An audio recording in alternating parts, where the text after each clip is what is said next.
You're watching Business Access TV. Business Access. Business Access. Business Access. Business Access. You are watching Business Access TV. Business Access TV. Serious about business. Serious about business.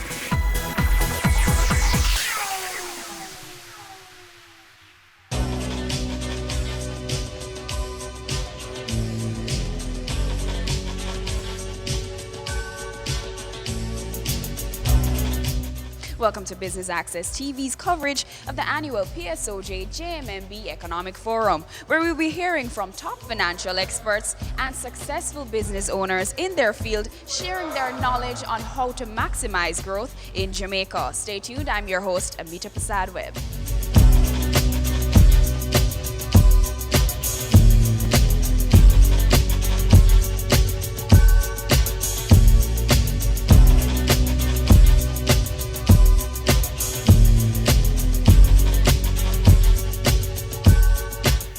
In the face of the undeniably heroic efforts by successive government administrations over the past 10 years to restructure our macroeconomy and our legislative framework, why hasn't the private sector manifestly and obviously not become the real engine of growth that is required to catapult the country into the hyperspace of meaningful growth that we all so earnestly desire? Is it that we're risk averse? Is it that we are traditionally hidebound? I don't have all the answers, but I'd like us to start thinking in that direction. Because what we know is that it cannot be business as usual. Secondly, where are the real growth sectors within Jamaica that we need to exploit in order to release the excess capital that is currently locked into our traditional investment vehicles, earning little or nothing, and not contributing to the effective empowerment of the larger sector of our population, which has been marginalized into pursuing underground activities that yield very little taxes, generate very little social good, and feed the negative and oftentimes criminal tendencies of our under-equipped population. If we can keep these questions in mind while we absorb the information and reasoning that we'll be hearing this morning, perhaps we can travel a little further down the road towards unraveling the chains that still bind us, such as the low level of access to credit and financial intermediation. Less than 20% or 22% of Jamaicans have access to credit, just a little higher than Haiti. That is not a good situation, and we need to address our minds to breaking that chain. And also the burdensome bureaucracy and cumbersome tax structures that prohibit the entrepreneurial endeavors. And the belief that Jamaica has no indigenous factor resources that are worth investing in. That agriculture is too much of a risk because of bad weather. The belief and the unconscious prejudice against our music and our culture that compels the practitioners of these arts to take the products abroad or restrict the development of these products to the initiative of foreign entrepreneurs. And finally, the low level of interest in our exotic agricultural flavors and fragrances, our medicinal and herbal compounds, and the culture and history that is locked up in our city centers. We need to think on these things. It is my hope that today will generate not only thought, but action to change the direction of our aspirations and behaviors.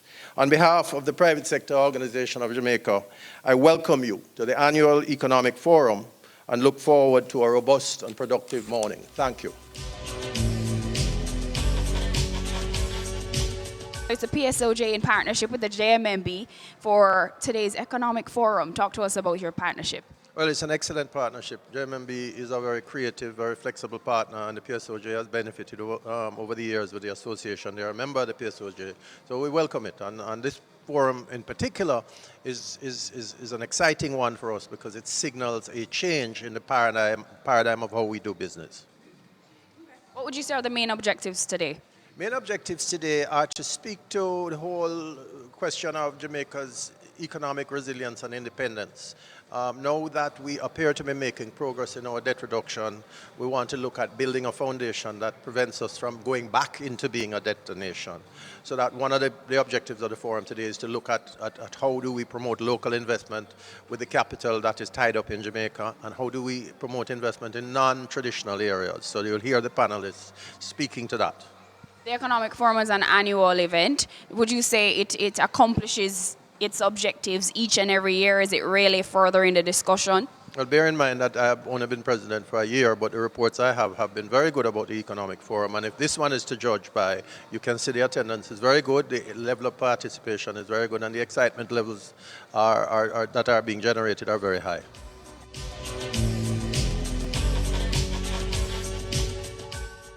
It is great that we are gathered here today to consider economic resilience.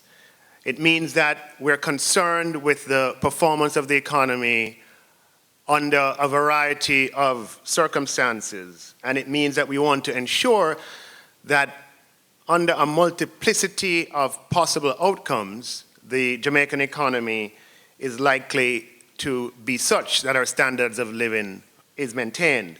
I do believe, and you've heard me say before, that the primary mission of our time is to secure for Jamaica and to achieve for Jamaica economic independence, which is economic resilience under a variety of circumstances. Previous generations would have worked hard,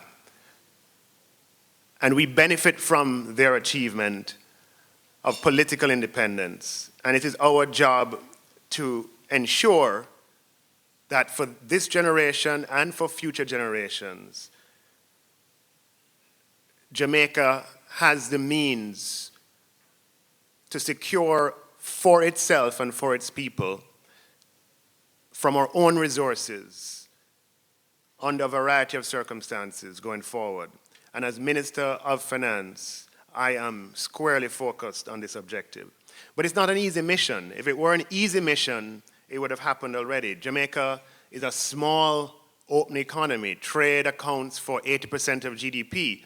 And as a result, the proverbial butterfly flapping its wings in Southeast Asia has a ripple effect on Jamaica. We have practical examples today of sanctions against Russia threatening operations of Windalco, which happens to be accounts for 25% of our bauxite and alumina earnings. We have seen where sanctions against Venezuela threaten us in the energy sector.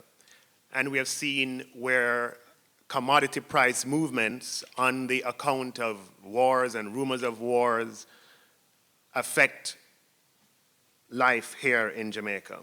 So how do we build economic resilience in the face of this reality? How do we strive for and achieve economic independence?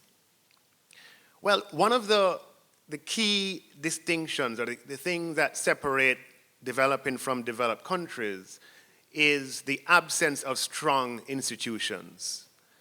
And surely the way to build economic resilience and to achieve economic independence is to ensure that we have strong and durable, impervious institutions.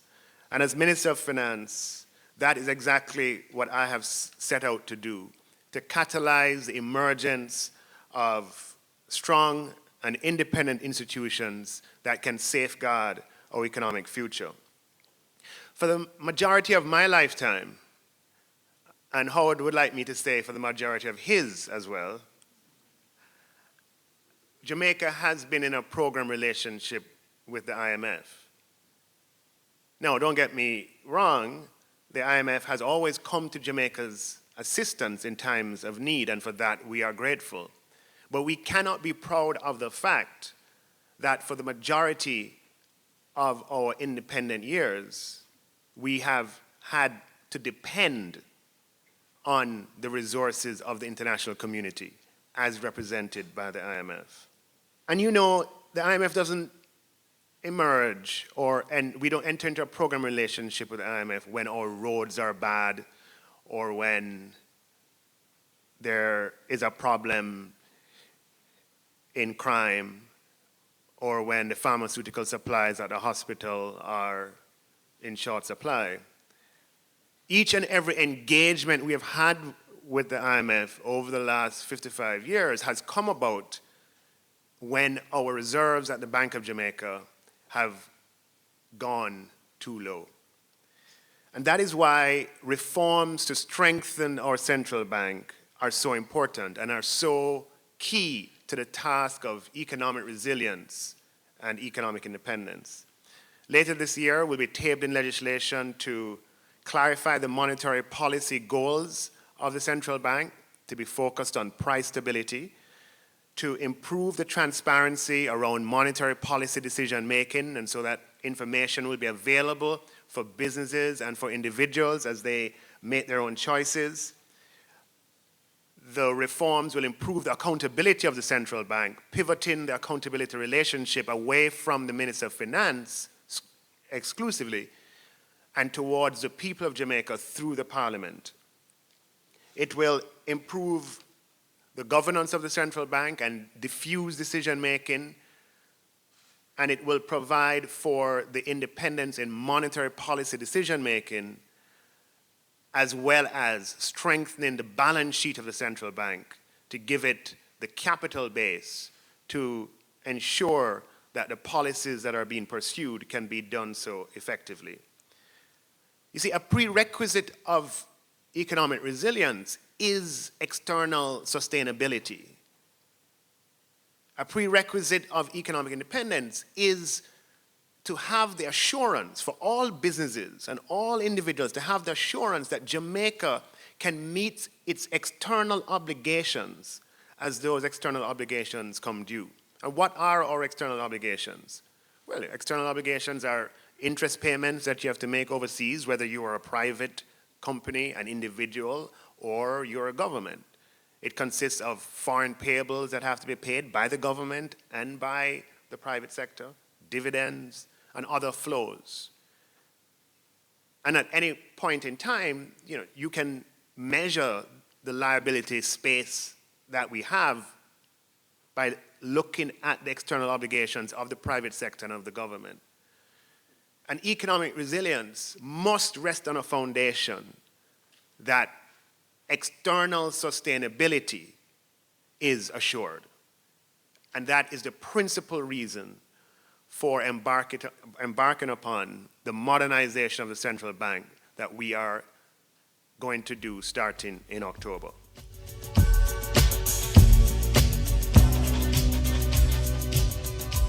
We go to a break, but please stay with us. More after this.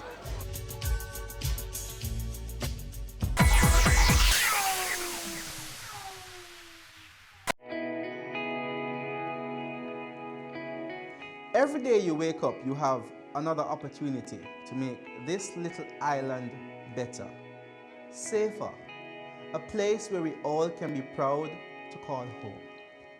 It's time we all recognize that every little thing we do has an impact on the Jamaica we live in now and the country we're leaving for our children. So promise me this, promise yourself this: no more will we tolerate criminals, even if it's our relatives.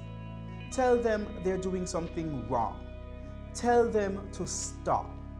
Tell them no more robbing our children of the Jamaica they deserve. Tell them no more crime.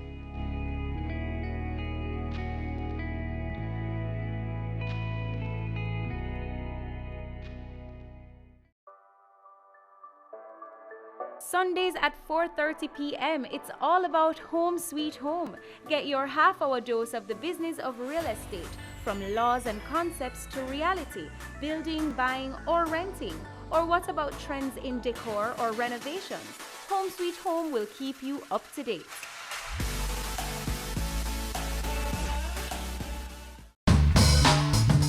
I'm Don Webby, Group CEO of Grace Kennedy. You are watching Business Access, serious about business.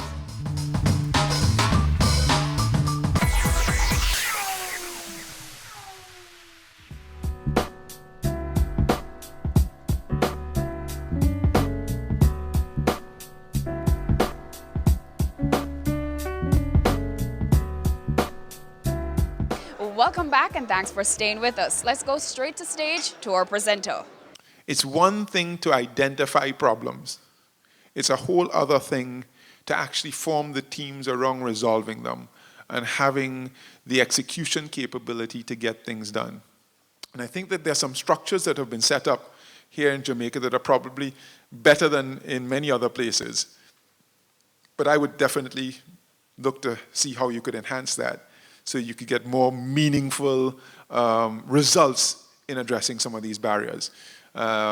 Because the future of your country is based on it.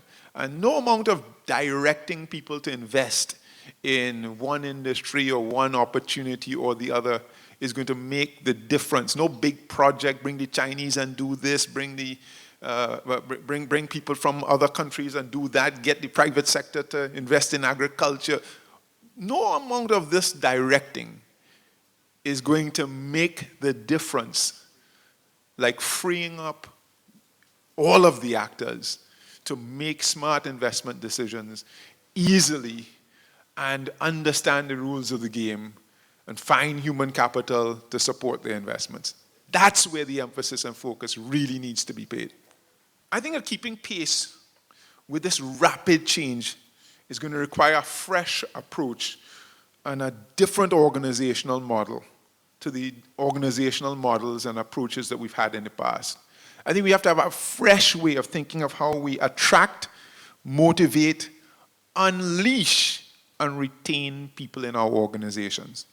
There's unparalleled changes taking place in the world today, really driven by technology and technological advances that now allow for the speed of communication to be increased and for the processing speeds of computers to take on complex calculations. The cost of storage of data has come down considerably, and all of this is coming together to create this interesting opportunity where we are more interconnected in ways that we've never ever been and never dreamt of before. And there are industries that are emerging with Uber, Airbnb, Facebook, Google, Amazon, these wonderful companies that are doing things globally at a scale and at a pace that we've never seen before. Simultaneous with that, we see that there's a lot of impact that we people are having on the planet.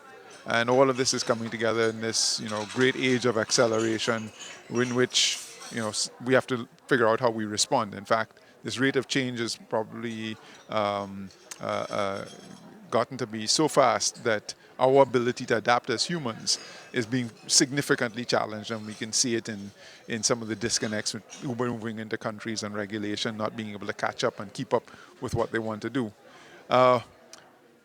While all of this is taking place on a global scale, we see that here in the Caribbean, we are still, struggling with some of the basics around corruption, around economic growth, strangled by debt, not able to invest in some of the basic things that we need to invest in. And while Jamaica, I think, is a bright spot, having come through this last IMF program and implemented a lot of fiscal discipline, and its economic measures are trending in the right direction. What we think is that you're going to need a fresh approach to how businesses and people look to, I would say, not more than survive, look to be able to operate in this new emerging environment.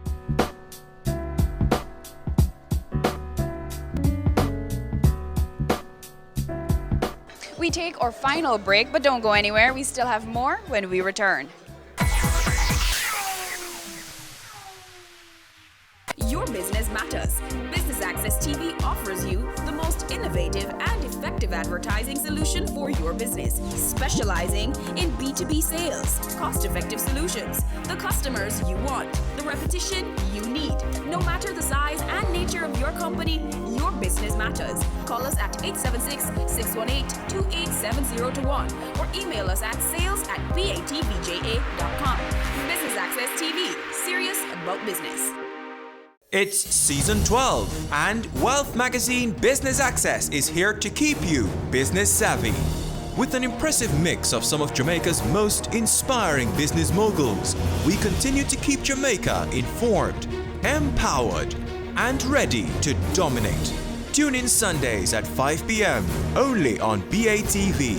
You're watching Business Access. Business Access. Business Access. Business Access TV. Serious about business.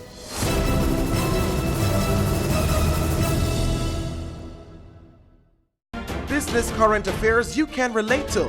Frank, credible discussion. On point with Kalila Reynolds and Dennis Chung.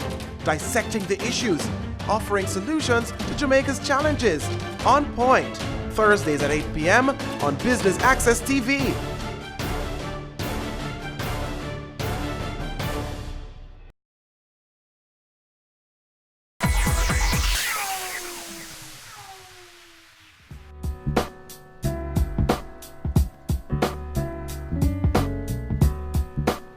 Thanks for staying with us. If you are just tuning in, we're here at the annual PSOJ JMMB Economic Forum. Please stay tuned for more highlights.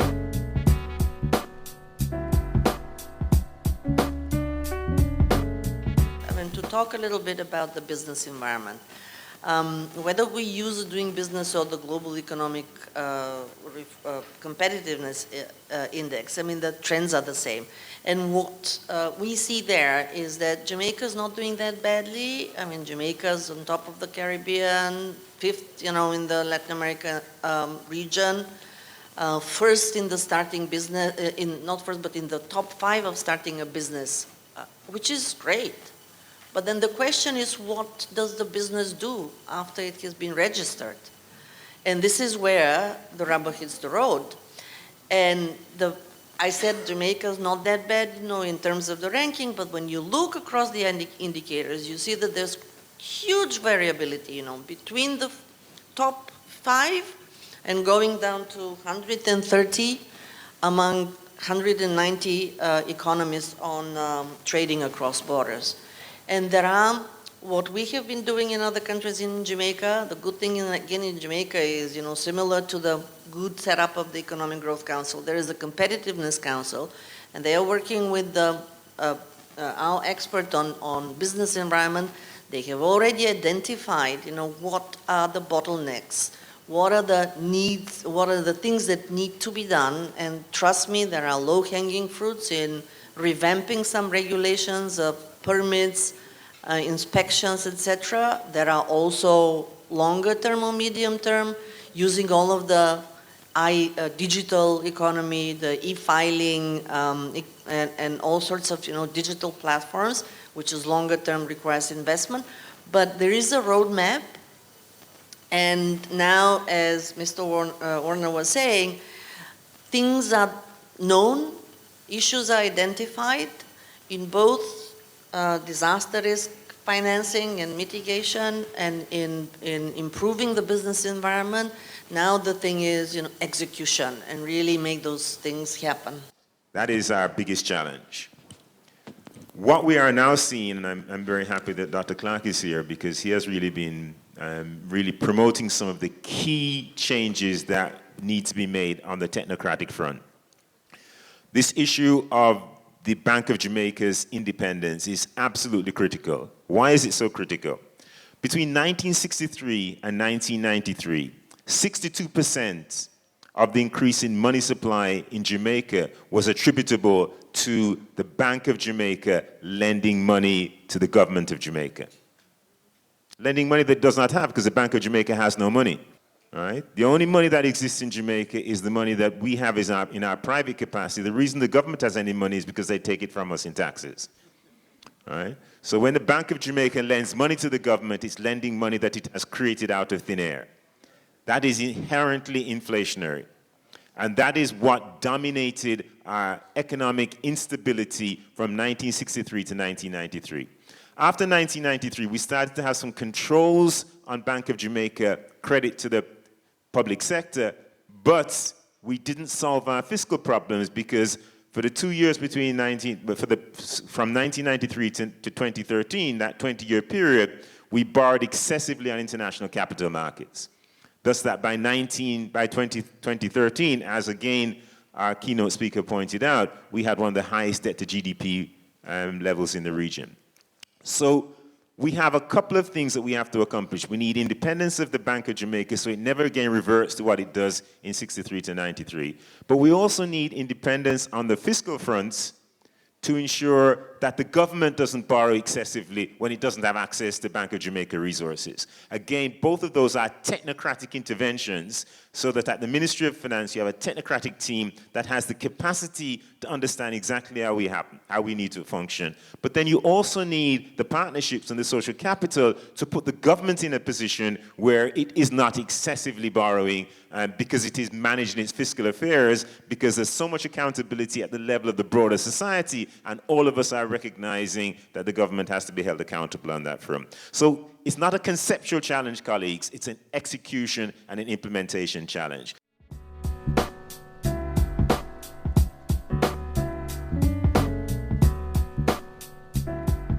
Another year of partnership with the PSOJ as far as JMMB is concerned. And one of the things we like about being a part of the forum is that it supports a conversation. So what you have is a room filled with some of the brightest minds in Jamaica, top executives, top academics, coming together to talk about what's best for the Jamaican economy. And so what we expect from today is no different from the years past. Obviously, things would have changed. We're going through a time of exchange rate devaluation of the Jamaican dollar, concerns about the exchange rate, concerns about inflation. Are we measuring the right things? And so we believe that what's going to happen here today is going to bring a lot of that out and really get into solution mode about what we need to do as a country to get us where we need to go. Let's talk a little bit about JMMB. You're here today with in partnership with the PSOJ. What's next? Well, for JMMB, we have always been an organization that has been a little bit different. As a financial services entity, we're not your typical bank or investment house.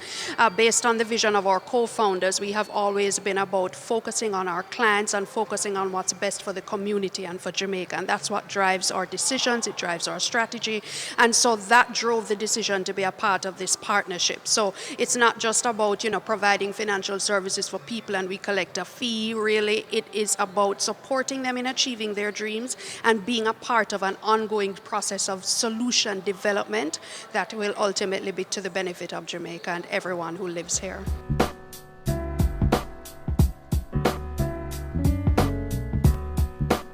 And that brings us to the end of our coverage of the annual PSOJ JMMB Economic Forum. I've been your host, Amita Prasad-Webb, and thank you for tuning in to Business Access TV, serious about business.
With another exciting, innovative and inspiring season.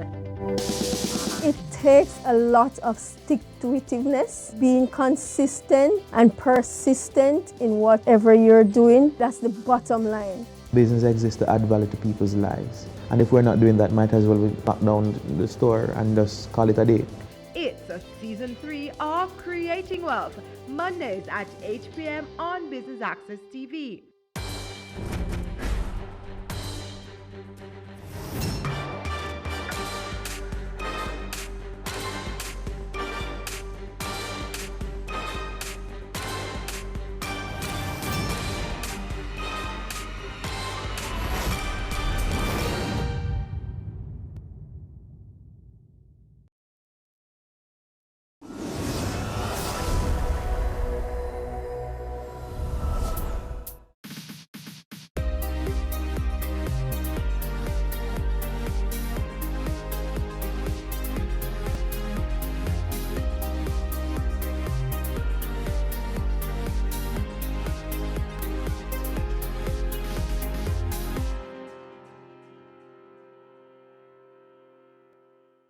Every child can learn. Every child must learn. That's the mantra of the Ministry of Education, Youth and Information. And from all indications, work continues to ensure inclusive, equitable and quality education for all our citizens. As we observe International Youth Day under the theme Transforming Education, we highlight the Education Ministry's push to provide lifelong learning opportunities for our youth. This can be seen by way of investments made to provide academic supplies, expanded the school breakfast program, remove institutions from the shift system, or provide additional help for those who underperformed at the recent sitting of the primary exit profile. There's a lot to be proud about. After all, we are on a mission to make Jamaica the place of choice to live, work, raise families and do business. Our program continues with a public service announcement and then the news. Stay with us.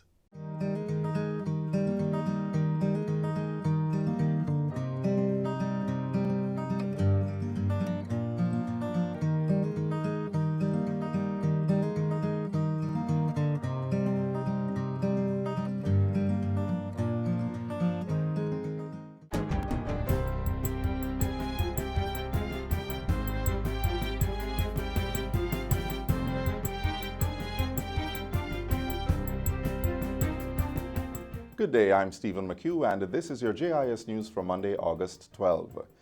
Ground has been broken for construction to begin on a 754-unit housing development at Rhine Park Estate in St. James. The $8.4 billion project is a joint venture between the Housing Agency of Jamaica and a Chinese company, Hainan Fifth Construction Group Company Limited. It will be built on 96 acres of land in 6 phases over 3 years.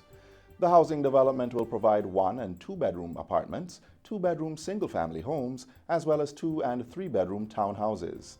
Houses range in price from $7.9 to $18.5 million. At Friday's groundbreaking, Prime Minister Andrew Holness recommitted his government to providing affordable housing to Jamaicans. So we're not just talking about it. We're building the housing, we're providing the financing, and we're reducing the transaction costs to allow you to own your own home. Owning your own home in Jamaica has never been easier. National Security Minister Dr. Horace Chang says the ministry is on target to rebuild or rehabilitate 149 of the 186 police stations in operation by March 2020. This is being done under a $5 billion project called Rebuild, Overhaul and Construct, ROC. Minister Chang says the objective of Project ROC is to convert all police stations into modern, citizen-friendly workspaces and to provide officers with a comfortable environment that is conducive for work. He was speaking at the ceremonial opening of the Shady Grove Police Station in Luidesville, St. Catherine on Friday. So there's a direct relationship between the performance of police stations and crime in their station areas. In other words, by improving the physical space of the police stations, officers are better able to perform their duties more efficiently, to have more meaningful engagement with the community, and have better crime outcomes as a result. The ministry is partnering with the National Housing Trust and the Jamaica Social Investment Fund to improve the stock of police stations island-wide. Government has given a commitment to ensure the Jamaica National Children's Home is quickly rebuilt following last Friday's fire which destroyed the dormitory area. No one was hurt in the blaze, which cost damage upwards of $150 million, with risk amounting to $400 million. The government will be responding very quickly to have the facilities rebuilt. But the truth is that it gives us an opportunity to take a second look at the facility. Maybe we need larger facilities, maybe we need facilities that are built differently. So it is now an opportunity to do that. According to the Jamaica Fire Brigade, 2 units responded to the call at around 6:03 p.m. 3 other units were also alerted and contained the fire shortly after arrival. Investigators are to reveal the cause of the fire later today. In the meantime, the Child Protection and Family Services Agency, CPFSA, says a full assessment and inventory of needs is being prepared for the children and caregivers who were displaced by the Jamaica National Children's Home fire. Immediate needs include clothing, shoes, personal care items, and toiletries. Donations can be made at 9 Christopher Road in Stony Hill, St. Andrew daily between the hours of 9 a.m. and 4 p.m. A team of social workers and counselors from the CPFSA were on hand this weekend and will be providing continuous psychosocial support to the wards and caregivers over the coming weeks. Minister with oversight of the Ministry of Education, Youth and Information, Carl Samuda, visited the children and staff on Saturday at their new temporary home and offered encouragement. The children they are in good spirits and they have a positive outlook. I am comforted in the knowledge that they are getting the best care that they can under the circumstances. The Jamaica National Children's Home, which houses wards aged 7 to 18 years old, is a private institution managed by a board and the Methodist Church in Jamaica. Work is progressing on the Essex Valley Irrigation Project, as 4 of the 6 irrigation wells have now been drilled. The project, which costs £35 million, is expected to benefit over 700 farmers in St. Elizabeth and Manchester. It includes the development of a climate-resilient off-farm irrigation system. Agriculture Minister Audley Shaw says another £20 million will be spent to have hundreds of small farmers in Clarendon and St. Catherine benefiting from irrigation infrastructure. This, he says, is aimed at counteracting the impact of the drought associated with climate change. It's going to be a contributory plan. You put something to it, government put something to it, and we get it moving much faster. Drip irrigation systems. That has got to be a big part of the solution of the climate change environment and the drought conditions that we are facing today. And finally, Minister without portfolio in the Office of the Prime Minister, Mike Henry, is reiterating the need for investors to move quickly on the establishment of an aerospace college to offer aircraft maintenance, repair and overhaul services in Clarendon. Minister Henry has previously indicated that there is investor interest in developing the aerospace college, which he says could be built next to the Garvey Maceo High School. That doesn't have to wait on a runway for you to be able to form a training school. The maintenance, repairs and overhaul of planes, whether it be a small plane or a large plane, is now done more in Europe and other countries than here. And that is part of what could be started right away, because as long as they can come and land on the 6,500 square foot runway, they can begin to be used. The minister was speaking at last week's Denby Agricultural Industrial Food Show. The establishment of an aerospace college is part of the broad development plans for the Vernon Field Aerotropolis. During his recent sectoral debate contribution, Minister Henry said the Airports Authority of Jamaica was undertaking several preparatory activities for the project. These include acquisition of private property and the transfer of Crown lands near the runway. And that's it for JIS News Today. I'm Stephen McHugh. Thanks for watching.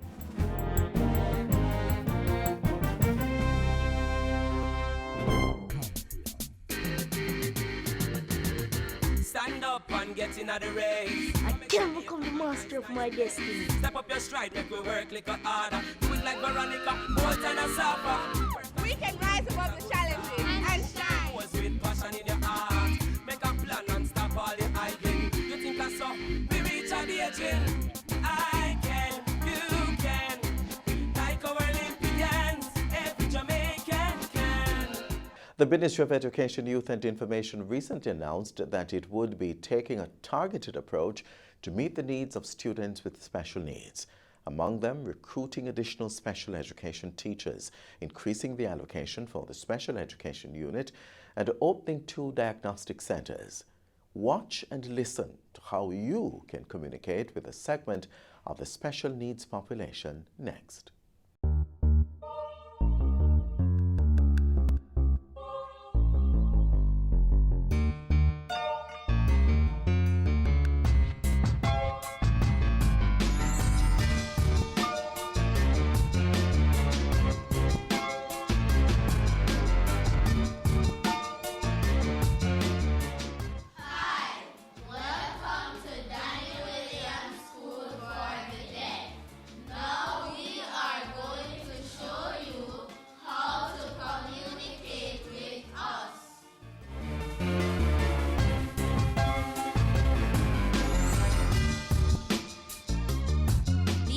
Some things we may say.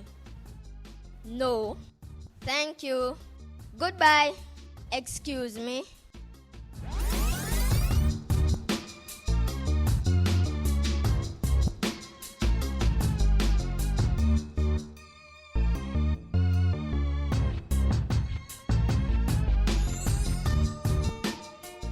Yes. Please. Hello. I'm sorry.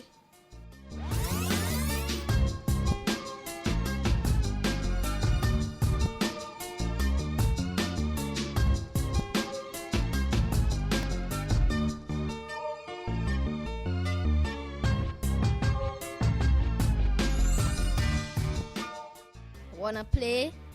What's up? Stop. What's a Wi-Fi password?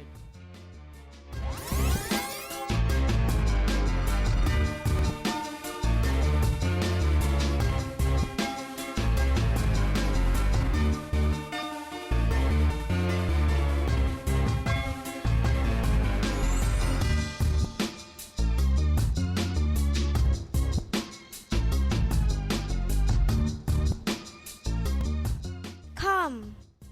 Wait. Where's the bathroom? What's your name?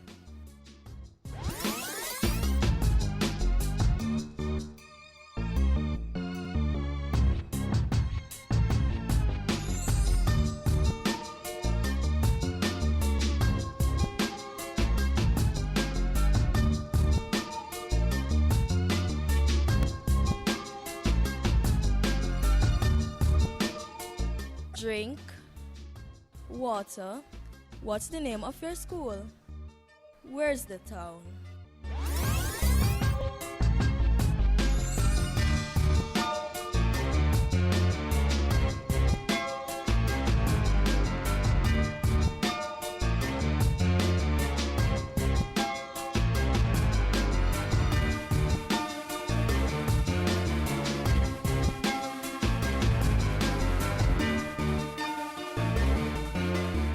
Taxi, bus park, shop.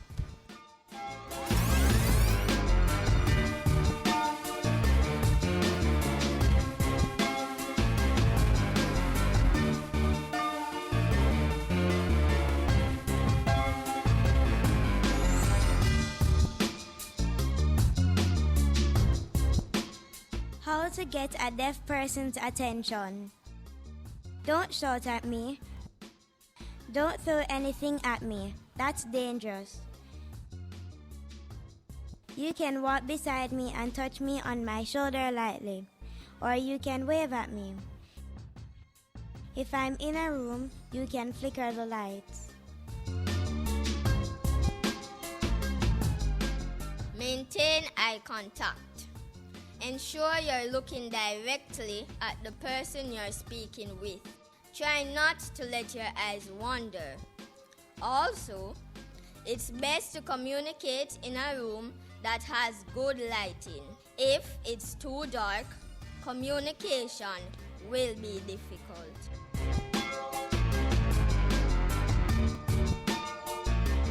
Please, make sure you don't have anything in your hands when you're talking to me. If you cannot sign, you can write, draw, show a picture, or text. Another way you can communicate with me is by using gestures. You can use your body and your hands to speak.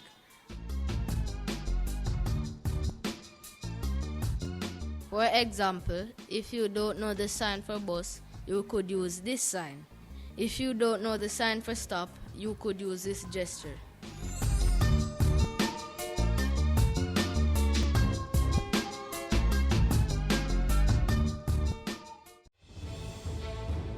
Water is precious. So we encourage everyone to practice the 4 R's of water conservation. Always remember to reduce your use of water wherever possible. Replace water wasting devices with water savings devices. Reuse water wherever possible. And wherever leaks are found, please repair them and repair them quickly. Don't delay. Practice the 4 R's of water conservation today. Though we celebrated our 57th year of independence almost a week ago, we're still in a celebratory mood, bask in our rich history with a building that's been around since 1755.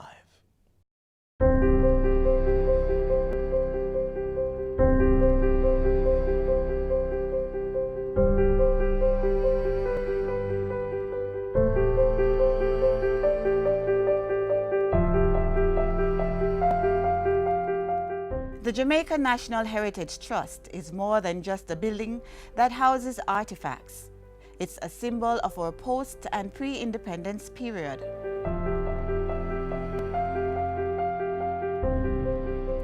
Also known as Headquarters House, the JNHT is just one of many buildings that tell the story of our rich history. It got the name because it was once the military headquarters of the War Office in 1814. The building was constructed in 1755 and was home of Thomas Hibbert. On November 12 that same year, the Legislative Assembly met there while Hibbert was acting as Speaker.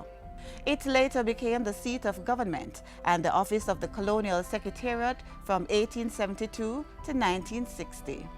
The government of the day in 1872 decided to move the capital from Spanish Town into Kingston. This became the center of governance. This is where the Legislative Council used to sit. And after 1944, this is where the beginning of governance by the Jamaican people, elected through universal adult suffrage, became the seat of governance. After 1944, we had a number of other constitutions which led us to self-government and ultimately to independence in 1962. So it was in this room that Bustamante and Manley and other great luminaries of the legislative period of governance from 1944 used to persuade their party members to vote in their favor. And as a result of a combined effort, we agreed to become independent, and we negotiated with Britain for the purposes of independence on June the 6th, 1962. The size of the chamber would suggest that the number of government officials were few. As a result of independence in 1962, the government also decided that they needed a new building to hold a larger parliament. And that's why Gordon House was created next door. So that's the joining relationship between this Legislative Council building, which is now the headquarters of the Jamaica National Heritage Trust, and Gordon House next door, in which our parliament sits. It's a very exciting corner of Jamaica, a very exciting corner of Kingston. And of course, the political parties today, when they march to Gordon House, one party moves from Headquarters House, as it is still known as, and the other party moves from the northern side of Duke Street and comes together in the Parliament. The cabinet room, or the room in which the government ministers sat, is upstairs, is in fact the boardroom of the trustees of the Jamaica National Heritage Trust. Today, the building is used for a variety of different purposes, which include the storage of artifacts, as well as the various departments of the Jamaica National Heritage Trust. So it continues to be a very important building of history and heritage for our people. The fact that it was built in 1755 means that over these last 250 plus years, it has been subject to all sorts of natural disasters, including a fire next door which nearly took it down. So hurricanes, earthquakes, floods, and other natural disasters, this building has been able to survive them all.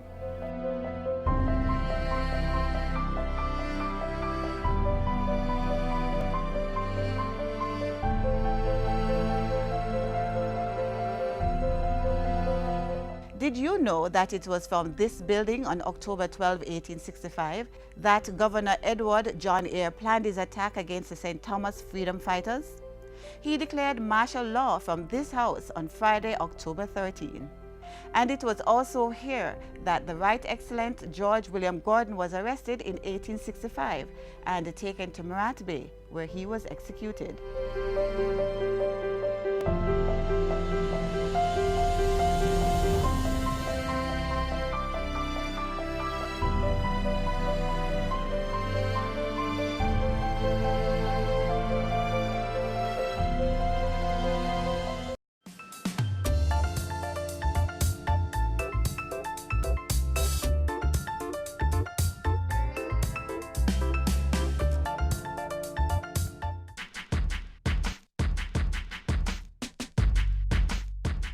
Last week, the island, through the Companies Office of Jamaica, took another bold step towards the fourth industrial revolution.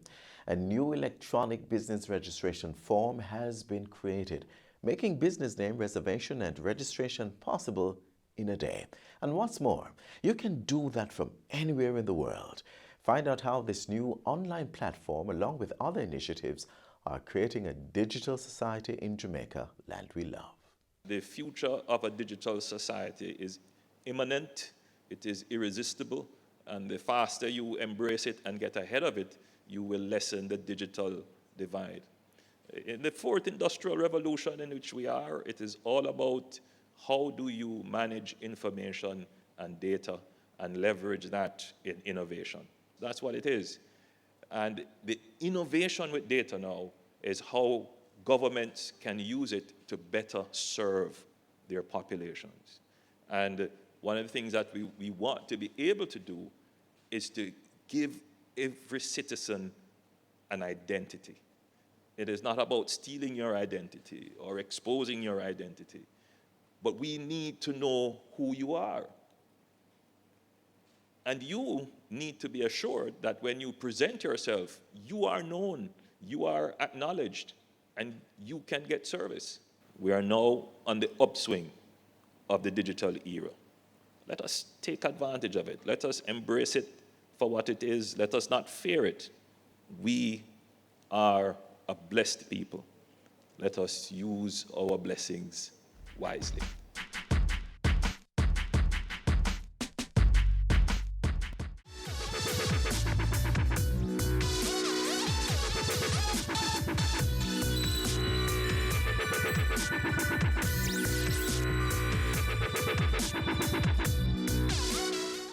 How much do you know about our national flower? Get a refresher course next.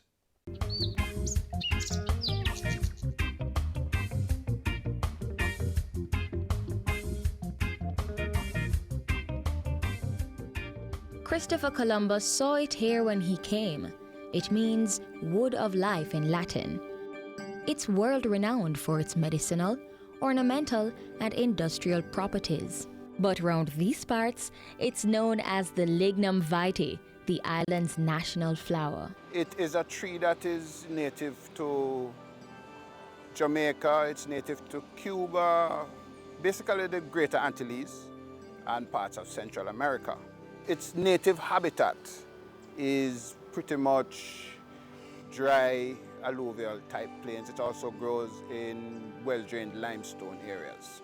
This short, compact tree takes over 100 years to grow up to 30 feet tall.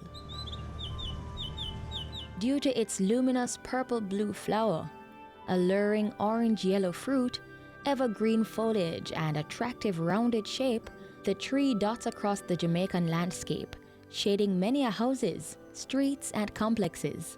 Since time immemorial, the Lignum vitae has been touted as the most useful tree in the world. It produces a gum, and that gum used to be regarded as highly favored for medicinal uses. Its body, gum, bark, fruit, leaves, and blossom are used to produce medicine. In colonial times, resin from the tree was used as a mild laxative and as a diuretic. The leaves were used as a remedy for respiratory, inflammatory, congestion, and neurological disorders. Its bark eases pain from sprains, strain, rheumatism, and arthritis. And I'm sure many Jamaican homes still ward off flies with its branches. Its most noted feature is the wood. Because it's slow growing, it's very, very dense. And that density and the weight of it gives it a number of industrial uses. That's because the Lignum vitae is infused with an oil which makes it waterproof. It's ranked as the world's densest, hardest, and most durable traded wood. In addition to being used for making exquisite furniture, the Lignum vitae was used to insulate trolley cars for the rail industry. The wood also made the propeller shaft bearings of most ships back in the day. Lignum vitae wood is also ideal for these creations. The Lignum vitae is truly the holy grail of plants.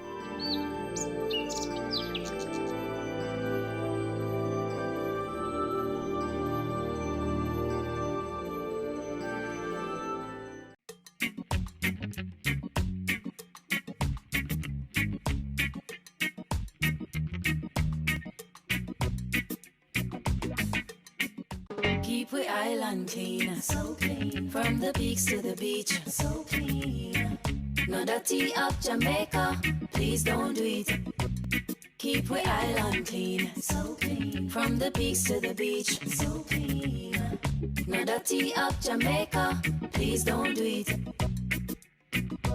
No dash, no paper, no dash, no plastic. Dispose your garbage responsibly. No know how to recycle, learn it quick. And if you drop it, better pick up every piece of it. Plastics last forever, don't forget the bits. Cause when them touch the street, them end up in the sea. Collect pan the reef where they fish them feed. And when you want seafood, I eat your Keep we eat. island clean, so clean. From the peaks to the beach, so clean. No dirty up Jamaica, please don't do it. No dirty up Jamaica, no dirty up Jamaica, no dirty up Jamaica, no dirty up Jamaica.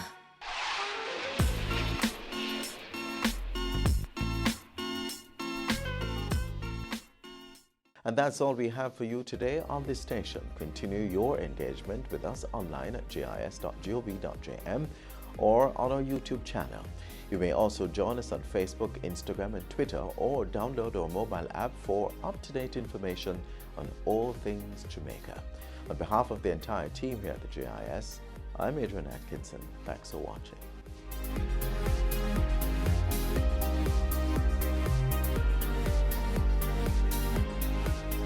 This has been a production of the Jamaica Information Service, the voice of Jamaica.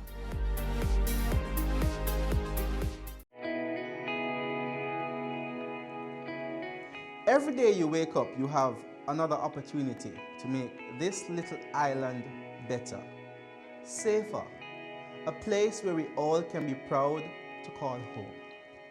It's time we all recognize that every little thing we do has an impact on the Jamaica we live in now and the country we're leaving for our children. So promise me this, promise yourself this: no more will we tolerate criminals, even if it's our relatives. Tell them they're doing something wrong. Tell them to stop. Tell them no more robbing our children of the Jamaica they deserve. Tell them no more crime.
My name is Marcia Forbes, and I'm the Executive Chairperson of Phase 3 Productions Limited.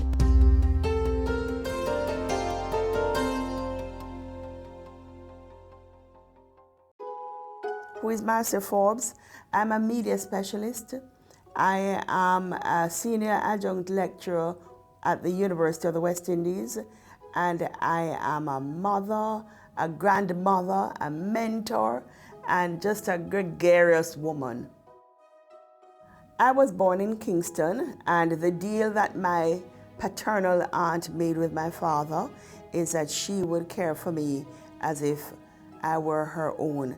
And so by the age of about 3, I went to live with my paternal aunt, who was a head teacher in Irish Town. I grew up on the Craigton property, coffee plantation now. I went to St. Mark's Church, Anglican Church, was confirmed, taught Sunday school, sang on the choir, and went to my aunt's all-age school until I passed the common entrance for my first choice, which was St. Hugh's High School. And then my cousin, who passed her exam but not to get through to not to St. Hugh's, she got through for Queen's and couldn't get into St. Hugh's. So they moved me, when I was about to start 3rd form, they moved me from St. Hugh's to Queen's because my uncle-in-law really, he was a financial controller of the leading milk company in Jamaica at the time, Cremo, that did ice cream and milk and everything. And so for uncle to drop me at St. Hugh's and to drop my cousin Elaine at Queen's would have been way too much after coming down from Irish Town Hills. And so I started at Queen's in 3rd form and did 3rd to 6th form at Queen's. I do remember that I was very feisty. In Jamaica, we will say feisty. I was very good at back-chatting.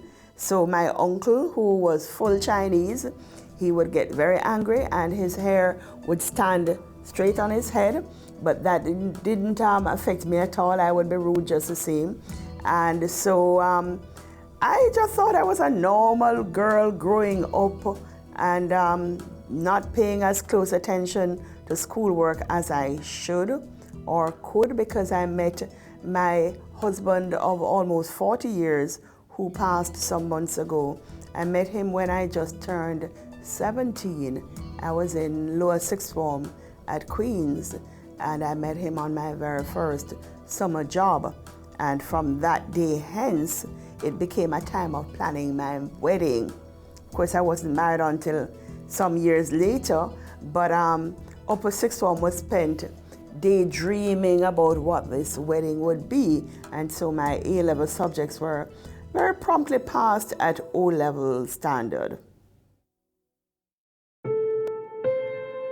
I didn't know whether he was the one or not, because when I first met him, he was quite chubby, and I told my older sister that, you know, this fat fellow liked me, and I just laughed the whole thing off. But his side of the story was always that I was besotted the moment I met him. That was a male ego, because I really wasn't. But he was a charmer, and he would pick me up at school, and all the parents would kind of look like, okay then, because he was almost 10 years my senior.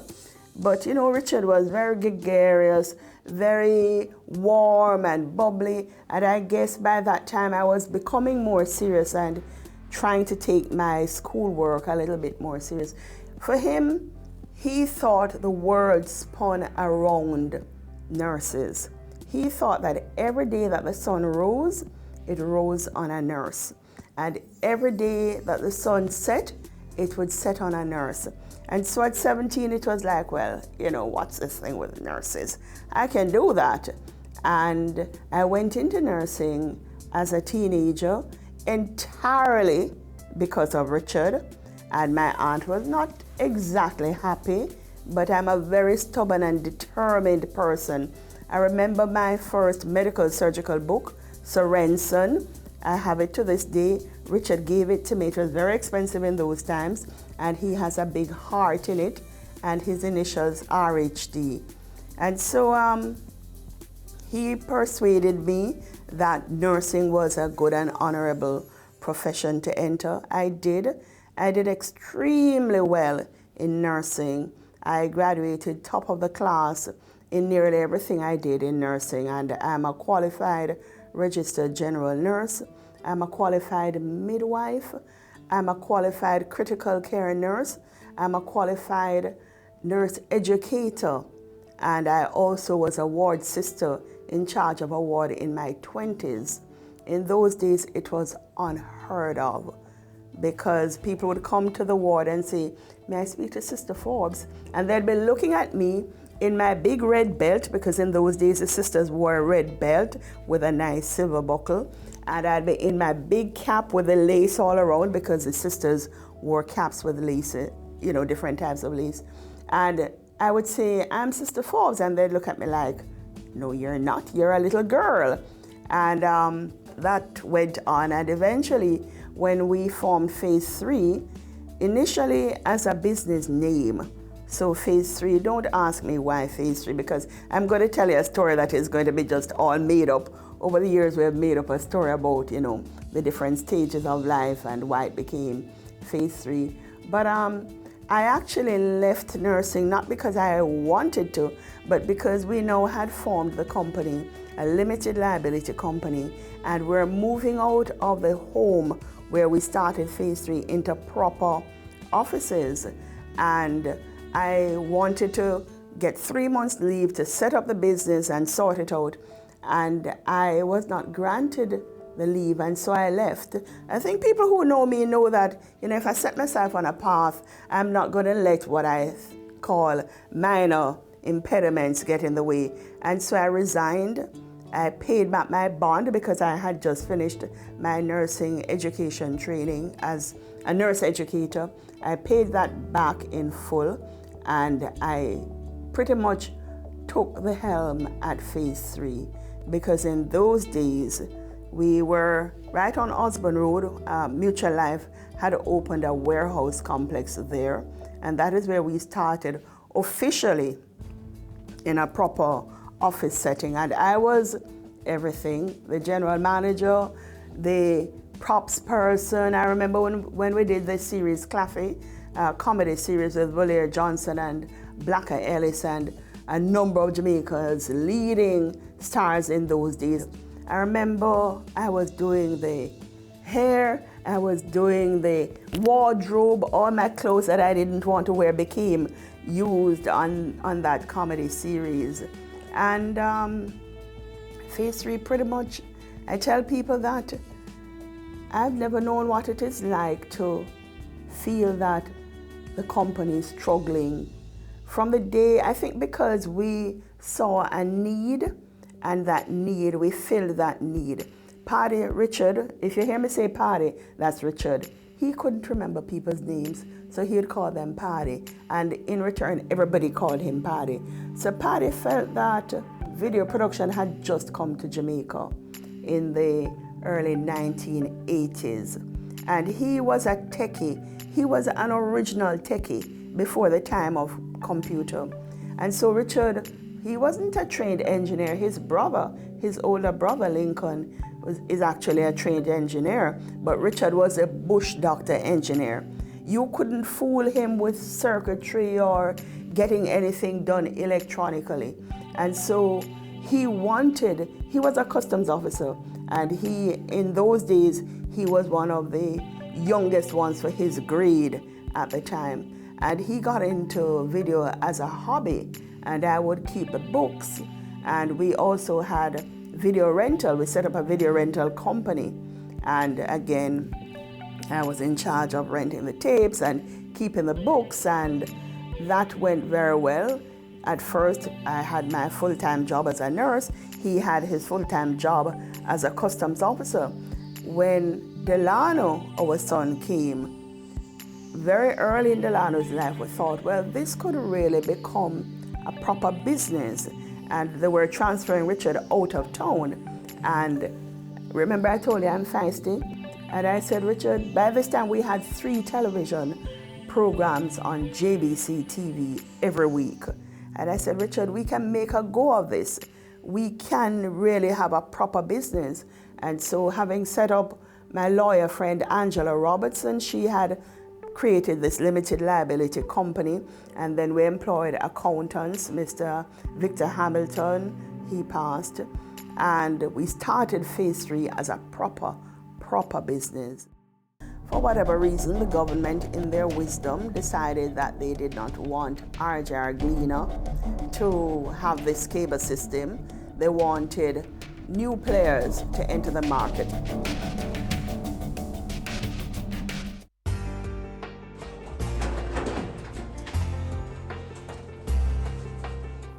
What kind of ESN paper this? I'm a birth certificate. You what? Birth certificate. Hold on. Let me help you. Where are you? Me apply for your birth certificate online on the RGD website. Your lucky things improve and get easy now. Is there not a security feature? All your granny could have write this. Transformation is happening across the public sector. Many services are now available online. We are building a better public service for all. Brought to you by the Transformation Implementation Unit.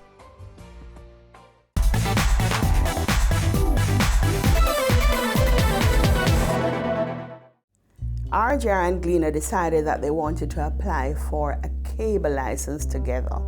By this time, I had gone to Boston and I studied cable television and telcos. It was a very heady time because the 1996 Telcos Act was just being passed in America. I was taught, one of my professors was FCC, Federal Communications Commissioner, and so I was exposed. I visited Time Warner Cable.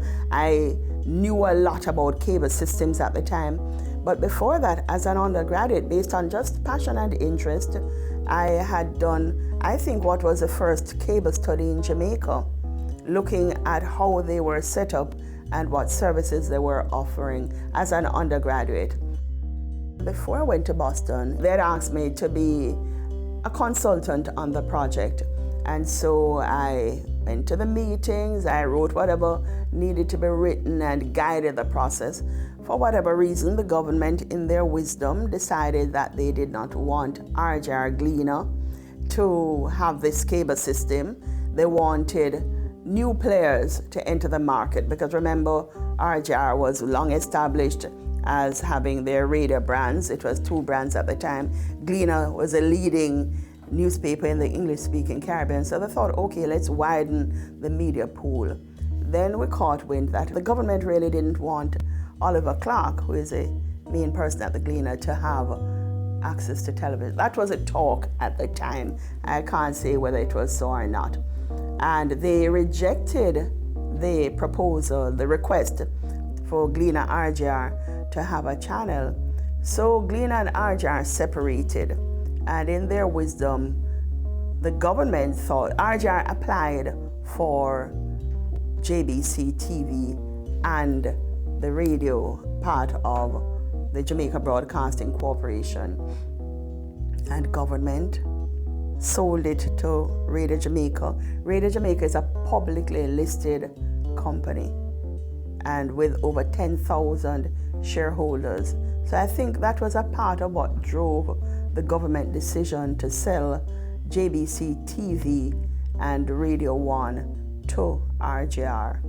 And because of the work that I had done as a consultant with a bid for the cable system, I was invited to head up this new entity. Plus, it wasn't just that I had done work. Phase 3 had been involved as well because they had come and met with Richard and I, and we had had many long conversations as to how the cable system could be set up. So I was invited to head up television, what became Television Jamaica. Now, coming into Television Jamaica, it was a fantastic time. We had inherited the goodwill of a Jamaica Broadcasting Corporation because whatever you might say about JBC, and there's a lot that people had to say because remember, the cable systems were running roughshod over JBC TV. They were pulling down the programs before they could even get to the cinemas in Jamaica. The cable systems were showing the newest and the best programs, and poor JBC was struggling. So it meant that by the time I started at the station, it was number 2 in a 2-market station outside of cable. And so, but coming from my training in Boston and remember I told you I grew up feisty. and that determination and that will to succeed. I remember Paddy told me that somebody said to him, what I know about running a TV station. I said to Richard, well, tell them to just watch me. And I went and we formed a very small team of persons who worked very hard. And that little team of about 6 of us, we worked hard. And we conceptualized a lot of the programs people see now and they think, oh, they were always there. We strategized even to the point where we had to put Schools Challenge Quiz into peak prime time at one point just to be able to hold the sponsorship support. And it worked. It worked. We were able to turn the station around. We had some great things like we qualified for World Cup football. The other day we were talking about it, that was to me one of the most energetic and exciting times in Jamaica. We decided to do all around the island to carry these live outside broadcasts. The Raytown one, when we beat Japan in that match, it was like the whole country had come together for the Reggae Boys. TVJ was great. It was a great time. We all worked hard. And we turned the station around and we became the #1 station. We were at the time at least 15 points ahead of CVM. And for the time I was at TVJ, they had about 3 different general managers because it's so they send them, it's so we lick them down and move on. And Jamaicans really, I think they were very proud of TVJ because they realized that we didn't dump the goodwill that people had for JBC. We enhanced what was there and we became truly the nation station. The focus on local content, that was something that it was very hard. For me, the local content was not about movies, it was about beefing up our local news. And so and the morning program, I will tell people I'm the one who brought Simon Croskill to TV. I'm the one who brought Neville Bell to television and a number of other persons. Emily Crooks to television, a number of persons who were not known to be TV personalities, but we brought them on and they really, really shone. When I went to TVJ, I had actually applied to CARIMAC to do my PhD and got accepted to do not an MPhil markup, I got accepted to go straight into a PhD program because as an undergraduate, I got the Dean's Award for Excellence in my academic work 2 consecutive years, and the last year I got this Fulbright scholarship. So I was a strong student. And so TVJ, I ran the television program at CARIMAC.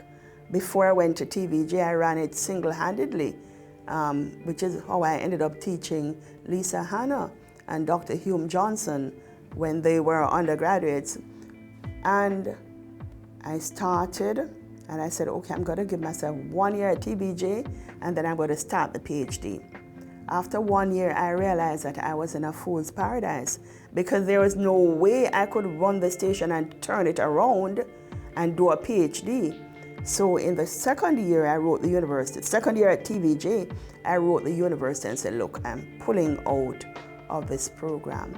And then after 6 years at TVJ, about to go into my 7th year, I said, it's either you do the PhD now or it's going to be never. And so, plus there are other little changes at RJR that I am a woman who I know what I want.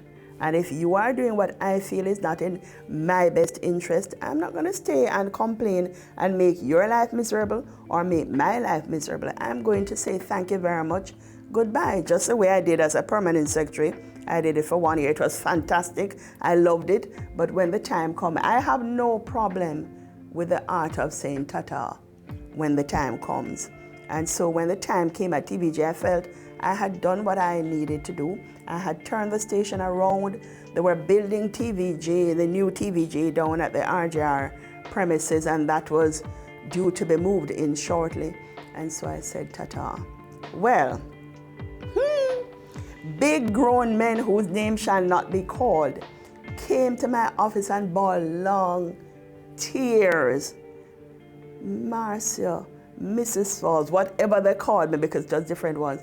Why are you leaving us at this time? I remember one staff member said, you are like Moses, we're at the Red Sea now and you're leaving us and we're going to drown. It was emotional to leave TVJ because we had worked so well as a team that grown men felt so torn that I was abandoning them, and I had to say, no, I've taught you enough and we've done enough together.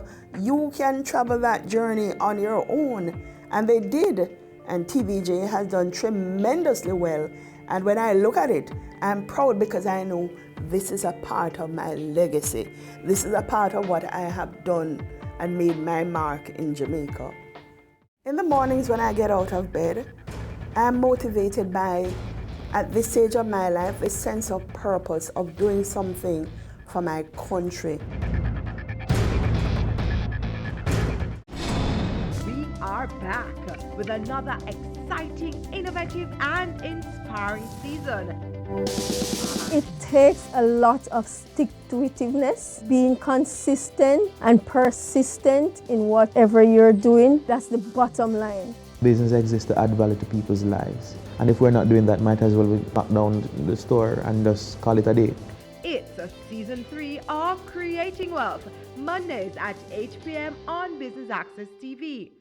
They say it takes a village to raise a child, but the world will one day need the leadership of that child. The time you spend with your child matters. It stimulates their minds and shapes the way they act. Talk with your children. Help them to better understand the world around them and to value what is truly precious. Above all, the most valuable gift you can give them is love.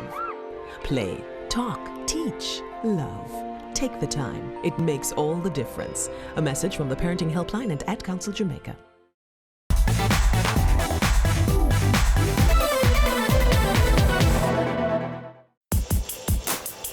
In the mornings when I get out of bed, I'm motivated by, at this stage of my life, a sense of purpose of doing something for my country, of doing something for the young people of my country. The books I've written, they've been dedicated to the young people, the youth of Jamaica. The first book, Music, Media and Adolescent Sexuality in Jamaica, looked at the influence of television on adolescents and their sexuality, in particular through the prism of music videos, which was like the #1 programming genre of adolescents when I was collecting my data. The second one looks at new media, because having looked at television, it sort of begged you to look at the things that were happening now, the Facebook, the Twitter, the way young people are using social media. And so the third one was to have drilled down some more into life online and to look at how people form relationships online. And I actually had started conducting data gathering for that, but my husband's health got really bad and all thoughts of book writing had to be kind of put on the back burner. Richard passed 8 months ago. And when I was in it, I knew it was hard, very hard in 2015 when I realized that I could not really cope on my own. My housekeeper used to go home every other weekend, and for the weekends that she was there, it was me and Patty. Patty, Richard used to go to phase 3, stay all day Saturday. I'd do whatever the women's stuff, your hair and whatever needs to be done on a Saturday, and then I'd pick him up, and then Sunday we'd do, family stuff. Well, when it got to the point where I started living in fear, I started feeling, Richard could fall and I wouldn't be able to pick him up, or he could just die and it would be me alone and him, and how would I manage?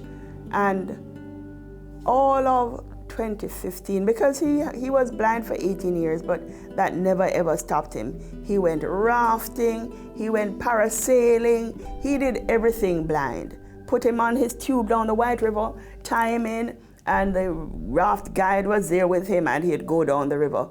Tie him up, we'll go to Rio, put him in his thing, he's above the boat floating, happy as a lark. He went to Cuba, he's running to catch his bus. Just hold on to him and we're good. Then he changed and became this person who couldn't do all the things. And before he started dialysis, it was bad, but when he started dialysis, it was really hard because the dialysis brought on some other dialysis-related complications because he had renal failure in addition to being blind, and then it started taking a toll on his mental capacity. And so it was rough. The middle of 2015, it was like God sent me angels because I got to the point now where I felt I cannot cope. I'm really going to lose it. But everybody looking on thought, oh, Master, how you coping so well? Look how you take party everywhere. You're such a good wife. Of course, you'll always have the ex-girlfriends who would say, oh, she's a miserable old bat. But we would be up and down every weekend. Richard would be going to dinner parties, and we made it a point of duty. We'd go, different places on a weekend. We'd drive to Port Antonio, or we'd try out the new highway. There was always something to be done, and Richard was always game. Up to the very end of his life, because Richard died on Wednesday the 3rd of August, and on Tuesday the 2nd of August, Richard was at phase 3 all day, holding court with everybody. It is only on reflection we realize that he was saying his goodbyes.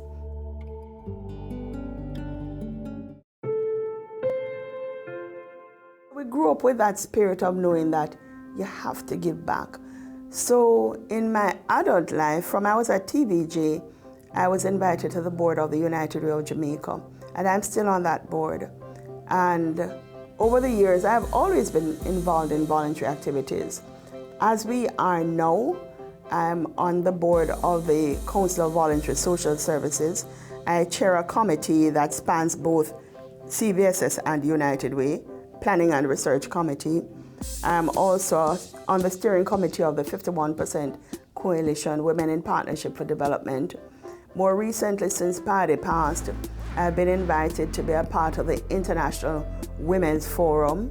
It's a global group of 6,500 women across about 35 countries. It looks at women in leadership, and our main mission is to increase and improve leadership in our country, because you never know how you can touch somebody's life. It might be a simple thing, but to that person, it's a huge thing. For me, wealth means that I have great family and friends, and I have enough money to do enough of the things that I want to do. I don't have enough money to be able to go to London 3-4 times a year, but I have enough money that if I really wanted to, I could afford one trip to London a year and probably a couple to the United States. I love to travel. I love to entertain. I love to be with family and friends. I love to be with my son and his wife Royan and my little grandson Ethan. That to me is wealth, having family that depend on you and love you and care about you. Yes, the money is important. I'm not going to tell you that it's, it's all right not to have any money. I would not be happy if I didn't have any money. And so having us enough money, but importantly having good friends and family.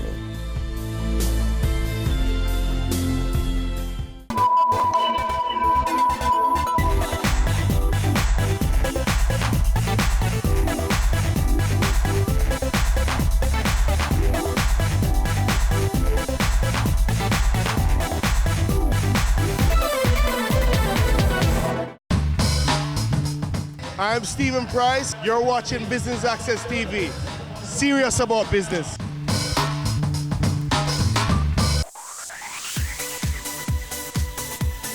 You're watching Business Access TV. Business Access. Business Access. Business Access. Business Access. You are watching Business Access TV. Business Access TV. Serious about business. Serious about business.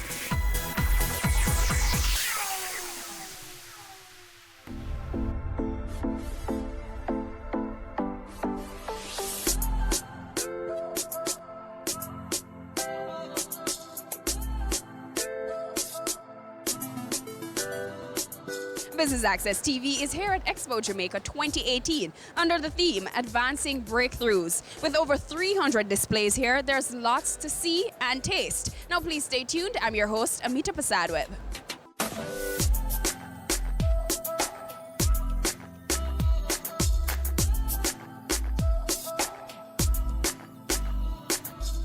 The Wisynco Group has always been a support of the Expo Jamaica.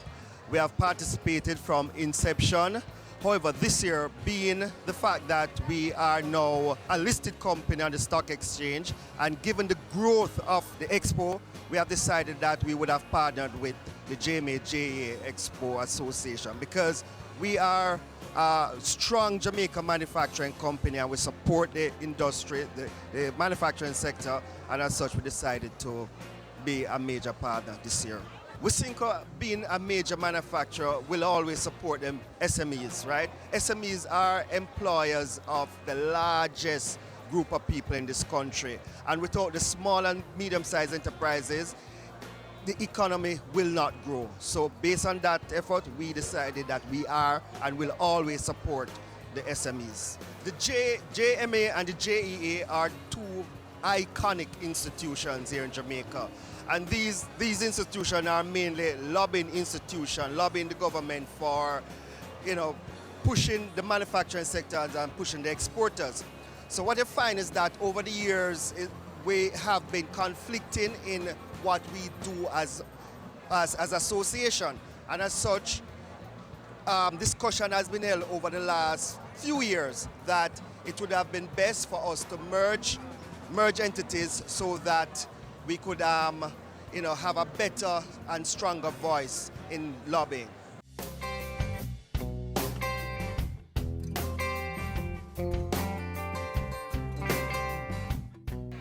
Urban Orchids JA provides silk floral botanicals for spaces that need beautifying all year round, for spaces also that don't get enough light. And there are a lot of us who cannot take care of orchids, so this is a viable alternative for that. We also do succulent plants. These are small plants that can hold in the palm of your hand, and they're beautiful. They are realistic and they look and feel real. For half the cost, basically, that's what we do. Expo has been amazing. There has been a lot of networking, and it's been promising for us so far, and it's definitely something we'll do at Expo 2020 because it has been a good experience.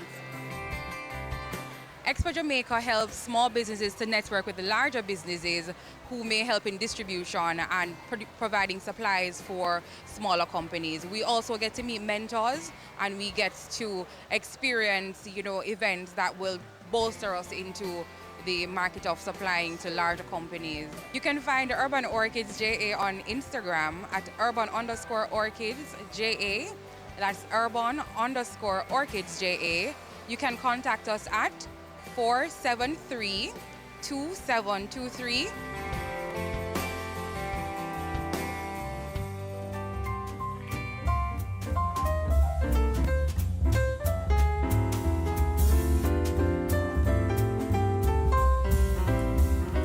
You've been a part of Nationals Bold One. Just tell me how that has helped your business to kind of launch off, and how does that boost your business? Well, Bold Ones a very phenomenal experience. One, the kind of promotion, publicity, and advertising that Bold Ones has helped us to do is amazing. First of all, the official launch our recognition as well. Helping to cement our branding in Jamaica as an authentic premium Jamaican brand. On two of national trucks is our logo and our products, and has allowed persons to actually see our products even better. So it has increased our visibility. And this expo is amazing. The amount of interest, the amount of people wanting to meet us, know about us. We can't pay for this. The Bold Ones has helped us tremendously. And of course, the advice I've gotten from Mr. Butch Hennessy himself, by listening to him speak about small businesses growing and their pains, of course. And we welcome anybody to be a Bold One as well. All right, tell us a little bit about your company. All right, so Chavot International was formed in 2014. We employ over 20 people from the inner city community of Winterspen, Spanish Town or GC Foster. And we also produce all natural, authentic, premium Jamaican products. From herbal teas, the cinnamon, the cerasee, the peppermint, the turmeric, your ginger, and the sauce up, and your moringa, and the sauce up moringa, to a very fine, the punch and a kick. Scotch bonnet, pepper powder, scallion powder, thyme powder, and our famous Jamaican black castor oil. And Jamaican black castor oil, the moringa oil. All can be found in Fontana's, all beauty stores, as well as all major retail outlets. From the General Foods, to the General ones, to the shoe shops, the Progressive, the Shoppers Fairs, or to the Highlows and the Mega Marts.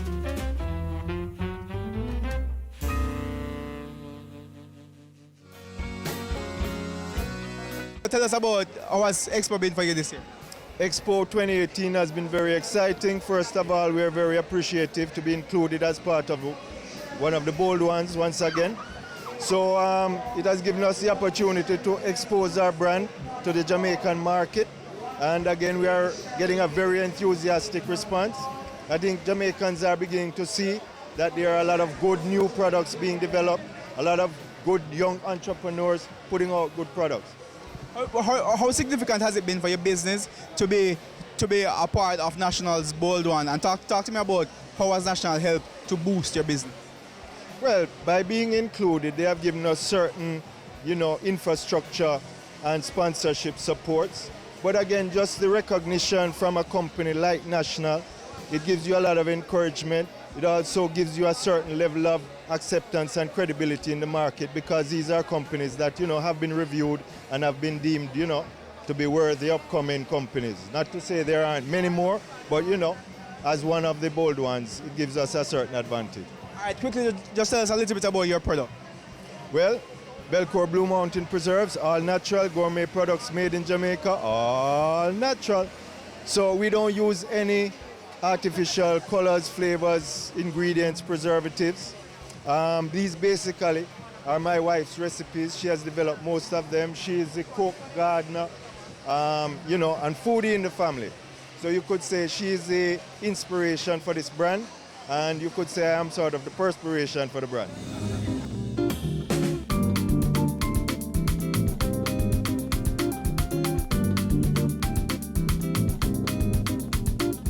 Tell us a little bit about how has Expo been for you so far this year? This year has been very good. In fact, this year is our year in that we have now entered a number of export markets. We're in the UK market. We've gone into the US in Atlanta. And coming here, we have had an order for the Canadian market. So yeah, it has been a good year. How important is the platform that National is giving you, National Baking Company, to your business's success?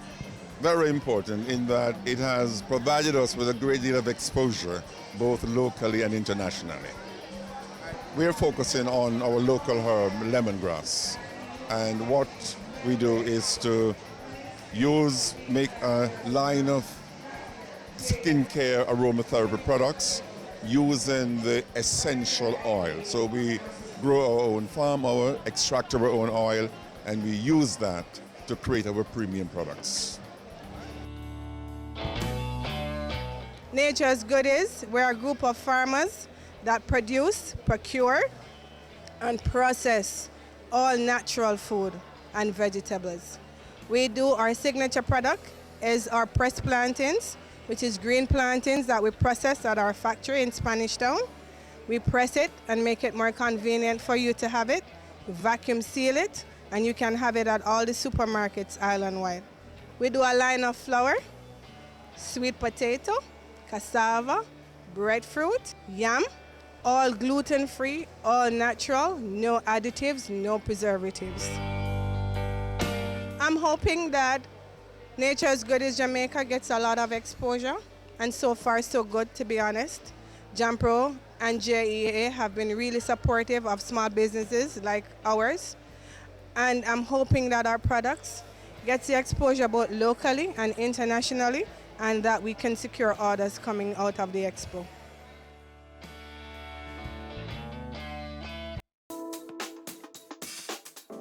I think Expo in general helped to expose and to market the domestic manufacturers.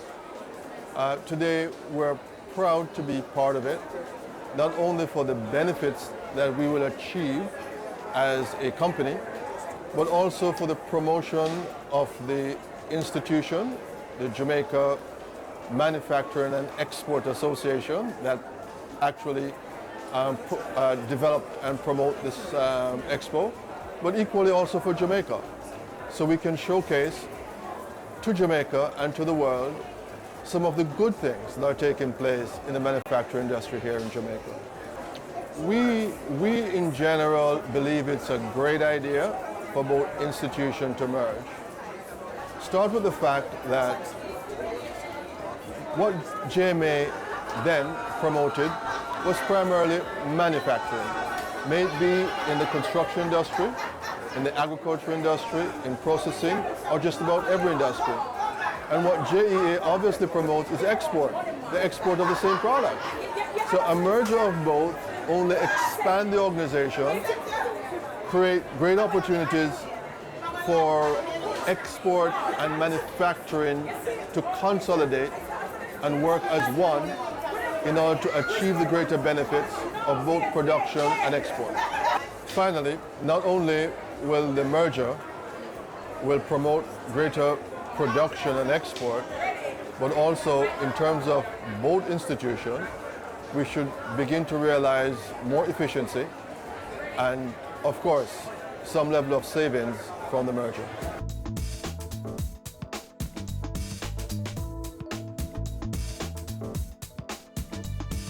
We go to a short break, but much more from Expo Jamaica 2018.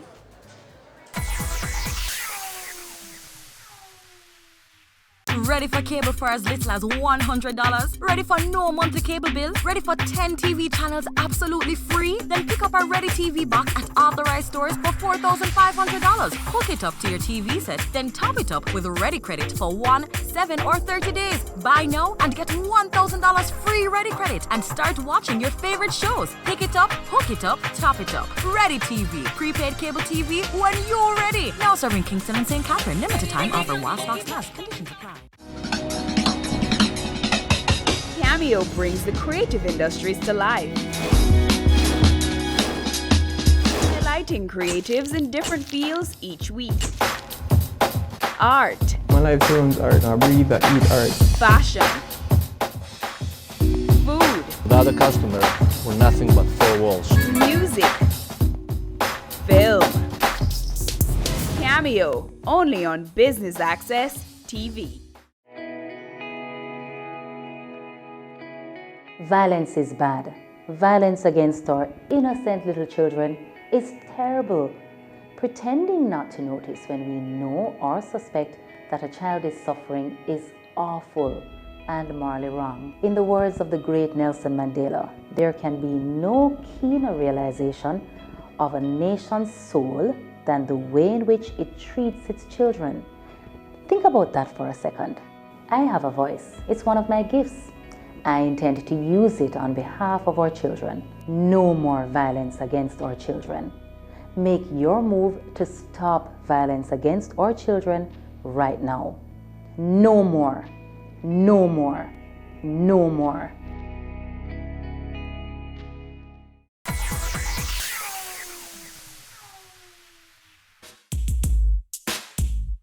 Welcome back to Business Access TV's coverage of Expo Jamaica 2018 right here at the National Arena.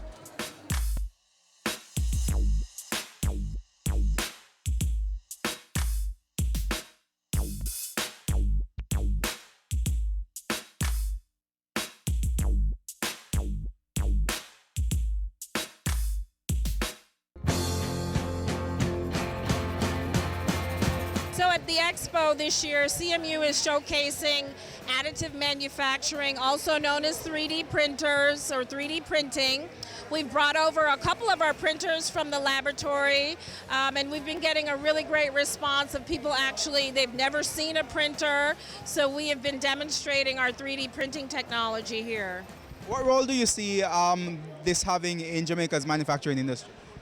Well, I actually spent 15 years in industry as a manufacturer. I worked in the digital factory at Siemens, And what I saw in that big company was that 3D printing is really the way of the future.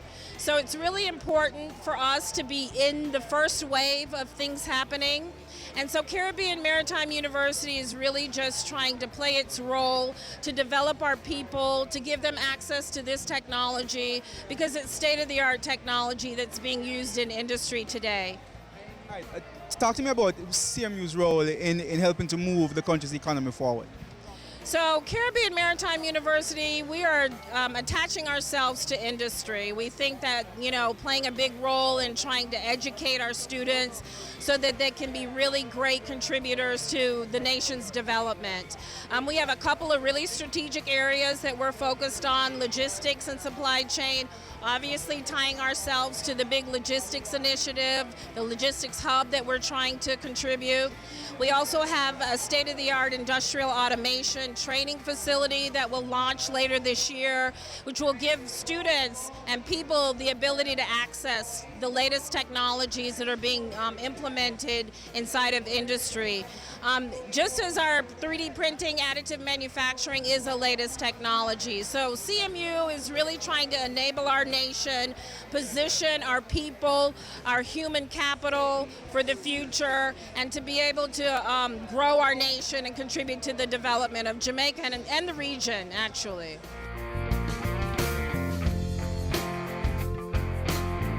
So buckets are a great application for Jamaica. It allows consumers in Jamaica to save money. And it also allows merchants in Jamaica to make money.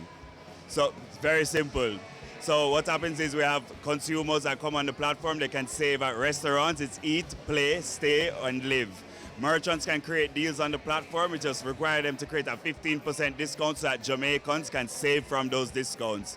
Once we make a sale, we take 10% commission, and of that 10% commission, we give 20% back to Jamaicans. So everybody gets 2% cash back on the deals in our platform.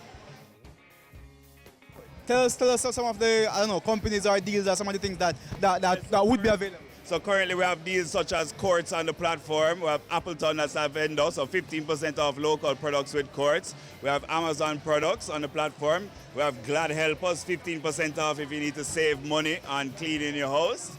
Hopefully you don't have a dirty one. So Domino's memorabilia, so for example, Calabar, KC, so really anything from a pin to a house can be listed on our platform. How revolutionary do you think this will be for the Jamaican consumer?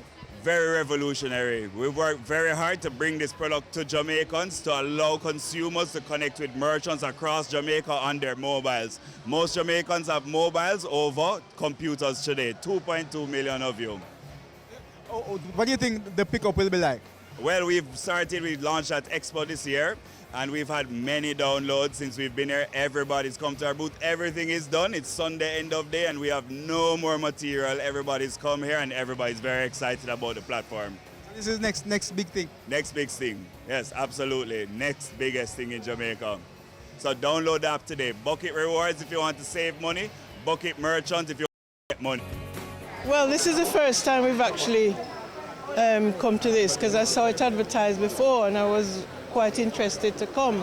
Just saying, when we came this morning, we obviously got the times wrong, so we went away and come back. So this is our first, so we hopefully will be coming again. So we're just going to have a good look around now.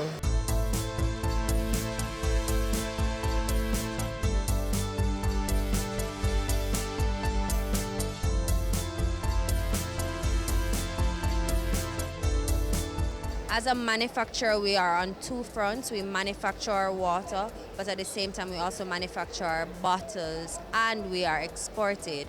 We are available in Cayman Islands, we're available in Barbados, we're available in BVI, we're available in the Caribbean. So as a local manufacturer, especially one that's been around for 13 years, it's important for us to remind Jamaicans, hey, here's a good quality Jamaican brand. Here is the Fiji of Jamaica right at your back door, right in Buff Bay, Portland. When people think about water and Blue Mountain water, they automatically think about at the top of the mountain, not realizing that this small town in Portland, Buff Bay, that you've possibly driven through before, is home to such a high quality water, the only naturally alkaline water in this hemisphere, in the Caribbean. That's a very big deal, and that's in our own backyard. So we are happy to interact with our customers to let people understand that not all waters are equal. There is a difference. Look at your label.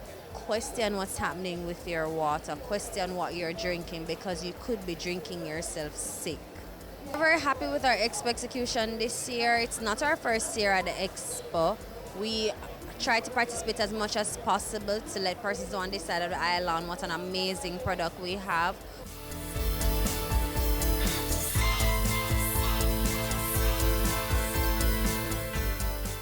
A show like this for all size enterprises is useful because the attendees are buyers from multiple countries. For this year's show, there are 26 different countries represented, and you have local consumers. Consumers like to come to this show and see what the manufacturers are offering. So whether you're small, medium, or large, it's a great opportunity to showcase your products. And what is nice about this year's show is there's an area next door that has a lot of small companies featured. And I see them scattered around the main show hall, but over there, really good. At the show here for Tortuga, the kind of buyers that would have been here that interests Tortuga would be hotel buyers. So apparently a lot of the hotels sent representatives on Thursday, and we had lots of meetings with them to move the business forward. So it was useful in that regard for Tortuga. And just me, I'm observing consumer interaction with the brand. A lot of Jamaicans don't realize that the majority of Tortuga products, the rum cakes, are made here in Jamaica at 9C Retirement Crescent, Kingston 5. And people need to remember that if they want to take a piece of Jamaica to give to a friend or family overseas, Tortuga rum cake is a good choice. Detox is a natural drink. We have the Moringue, Noni Sorrel, Guava Sorrel, Powerman, Hard Driver, product of Jamaica. Experience of Expo 2018 is a awesome one. It's the first time being here, and it's wonderful, it's excited, it's a joyful excitement towards me, and I will come every time they have Expo. Jamaica, it is here for a small business. It's growing, and I can tell you, it's an experience that everyone should come here, even whatever you are doing. It's an experience for you to come, even if it doesn't be a part of it, but learn about it so the other time Expo come, you can be a part of it. And that's what helps you to push your business a little further across the world. So over the past few years, Grace has been involved in the Expo, and we see it as a national development. And this year, 2018, as an exhibitor, we decide to showcase our products, our new service offerings, the different factories, canning meats. And by the way, we will have a new factory opening this year. I won't give you too much details, but I know it will create job opportunities for the local farmers, and that's what we care about, people. The latest product is our Grace food drink. It comes in 4 different flavors: tropical strawberry, smooth vanilla, walnut caramel, and butter almond. It's sensation, it's a hit. I just wanted you to take a look over there. However, it's finished, as you can see. The lines were long, it's jam-packed, and we're now moving on. Our Tropical Rhythms PT, which is our plastic bottle Tropical Rhythms, it's been a hit since inception. And through Grace Flavor with a Beat, we're going to take the campaign on the road, pushing our promotions in stores, at events, because we're now heavily involved in events and in-trade promotions. As a manufacturer or as an exporter, you're also a manufacturer. So I think with the merge of the JMA and the JEA, is bringing together a much larger size lobbying group to be able to grow the industry, grow the exports, grow the manufacturing industry, and to be able to lobby government to ensure that we have, and we don't want anything free from government, you know, what we're saying, or from the taxpayers of this country. What we want is an environment that we can operate to be able to grow, so we can grow this economy, because they've tried everything. They've pushed on tourism, they're pushing BPO, they're pushing agriculture, but nobody has ever really focused on pushing the manufacturing sector. And we're just going about it in our own ways. And what needs to be known is that the manufacturing sector, and I have no bones to tell anybody, plain and straight, that we are second to bank in the financial sector. which is the first in the amount of tax. They pay about $55 billion in taxes. The manufacturing sector pays just about the same much, maybe a tad below it, but we're going to beat them very, very shortly. So it is a very important sector. Manufacturing creates wealth in a nation, creates higher scale paid jobs, creates foreign exchange earnings because you're now reducing imports by producing locally made products and making available locally made products to the industry. So it is a win-win for everybody. And what we want is government, opposition, and the people of Jamaica to realize the importance of this sector to grow in this nation. And we've done everything, but we haven't been able to get the growth. Let's focus on those industries too, which are very important. Tourism, BPOs, and agriculture, very important. That linkage needs to be created and grown, but the manufacturing sector is a main industry that's going to carry this nation. We've been carrying it for a very long time, but nobody realized how important. I mean, $55 billion, second to the major taxpayer of this country, which is banking, is now second in line to banking in terms of taxes. That's a big, huge sum that they need to look at and pay very strict attention to. I believe the merger between GMA and JEA is actually a very good thing.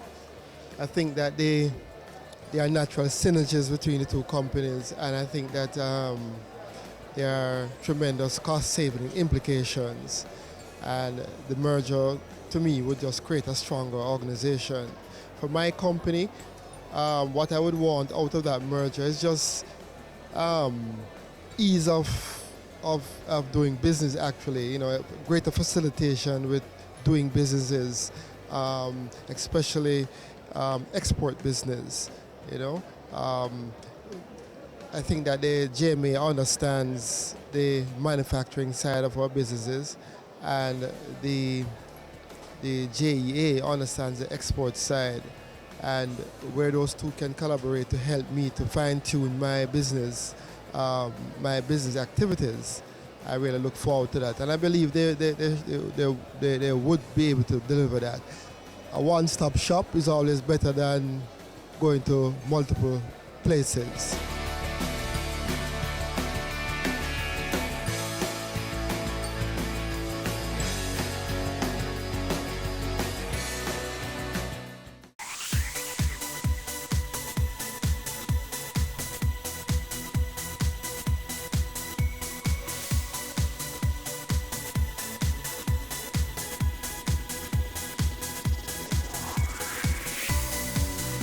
It's season 12, and Wealth Magazine Business Access is here to keep you business savvy.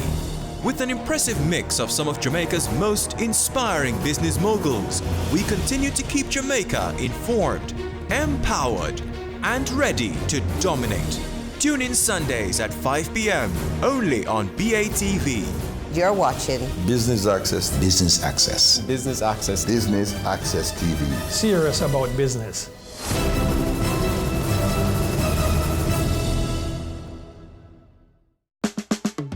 Caring Hands Season 3 continues to effect change in a changing environment. Many of us were raised by grandmothers, right? So, I mean, we know the wisdom that these people have. Going beyond business. The little leaders of today are our leaders of tomorrow. And with the proper education, we'll have very good leadership coming from that. That's Season 3 of Caring Hands, creating change and shaping lives, every Sunday at 5:30 p.m. on Business Access TV. Stay current and gain more information on the ever-evolving industry of real estate on Home Sweet Home, Sundays at 4:30 p.m. on Business Access TV. The origins of the craft of fruit and vegetable carving have long been disputed. Some believe it began in ancient Japan, while others say it originated in Thailand about 700 years ago. However, most accept that the practice started sometime between the age of the Chinese Tang and Song dynasties, 618 to 1270 AD. Regardless of the origin, many cultures have come to appreciate the beauty associated with fruit and vegetable carving. In Jamaica, we can find people taking advantage of this niche market. We go to the Runaway Bay Heart Institute to take a look at fruits and vegetable carving on this episode of Career Moves.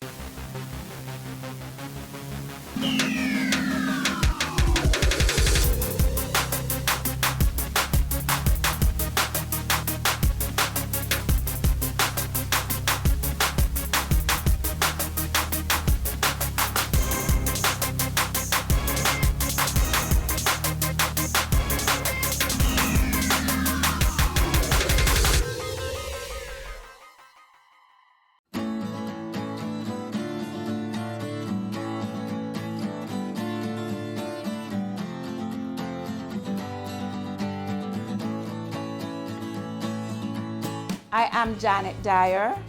I work as the Director Principal for the Hart College of Hospitality Services that operates the Cardiff Hotel and Spa. The fruit and vegetable carving course that we offer in the summer is an intense 5-day workshop where persons who come in, we start them out with garnishes. So they're based to carvings. And that is where you take, whether it is the fruit or the vegetable, and you carve, whether it is a flower, a bird, and whatever you choose to carve on that. We also move away from that into what we call surface carvings, and this is similar to where you scratch, because this is where you use the point of your paring knife to scratch the carvings on the outer layer of the fruit or the vegetable itself. So they can basically do just about anything they want to do, whether on a fruit or a vegetable.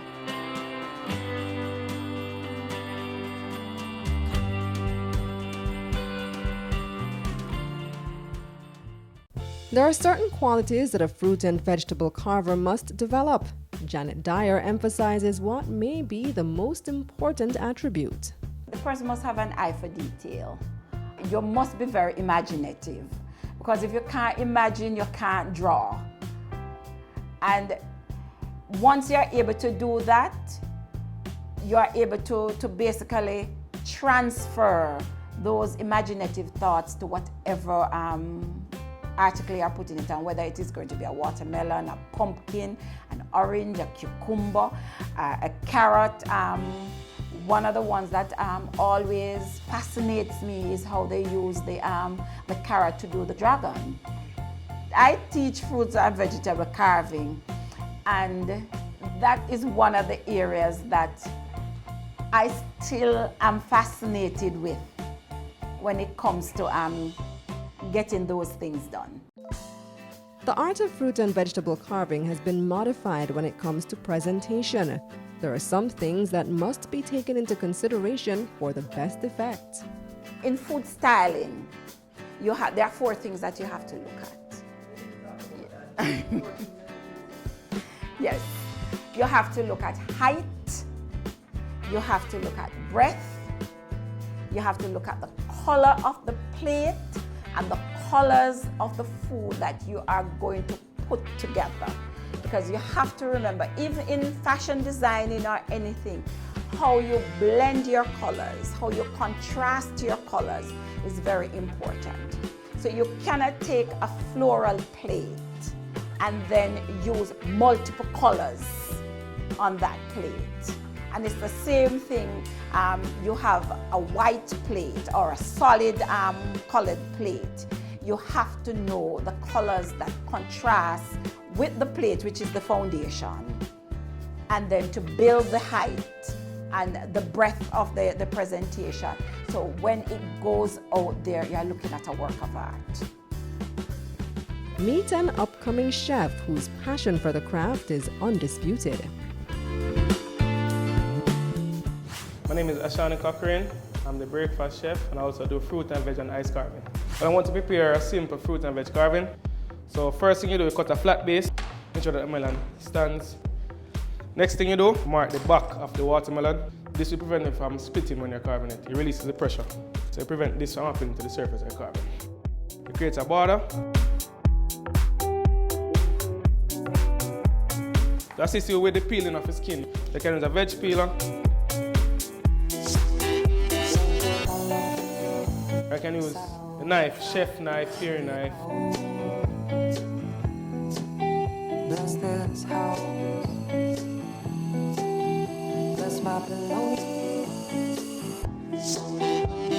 We're using basically those 3 knives. The chef knife, we have our pointed tip. This is a carving knife and this is a Thai carving knife. A specialized knife to do fruit and veg carving. And we also use it to do cheese. So this knife is very thin and flexible, so it can make precise cuts. What you're gonna do is you're gonna find the center of a watermelon to create a simple rose. Draw your circle. So you cut at an angle, around 1/4 inch to 1/2 inch deep. Create your circle. Carving is just about repetition of cuts. So if you cut, just cut behind it and the pattern will appear.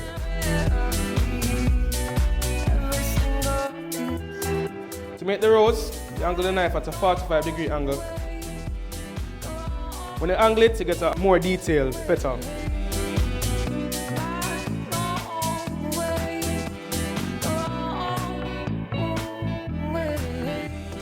You can see there we have a simple rose. You can draw the letter V for beginners until you can get the more detailed petal. So we start at the base of the rose, same 1/4 inch depth. So we do that right around.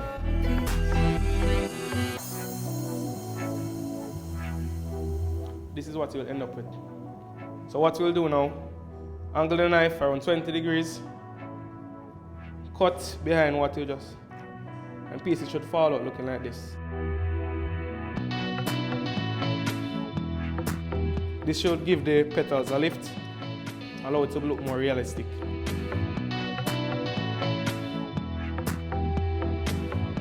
Then we're going to put a simple pattern behind this petal. So what we do, so you twist the knife while it cuts right around. Here's where you go a little bit bigger with the petals.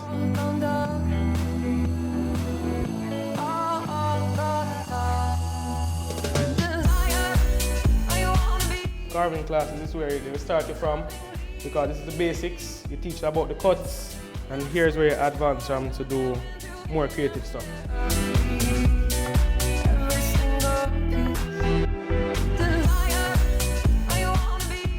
We take students from 17 to the grave. We have had persons here as old as 65. It's season 12, and Wealth Magazine Business Access is here to keep you business savvy. With an impressive mix of some of Jamaica's most inspiring business moguls, we continue to keep Jamaica informed, empowered, and ready to dominate. Tune in Sundays at 5 p.m. only on BATV. You're watching Business Access. Business Access. Business Access. Business Access TV. Serious about business.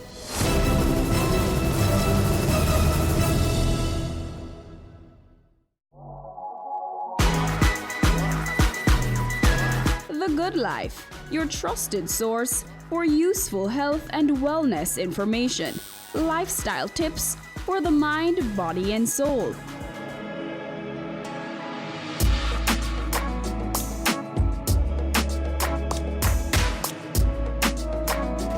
Tune in Tuesdays at 8:30 p.m. on Business Access TV.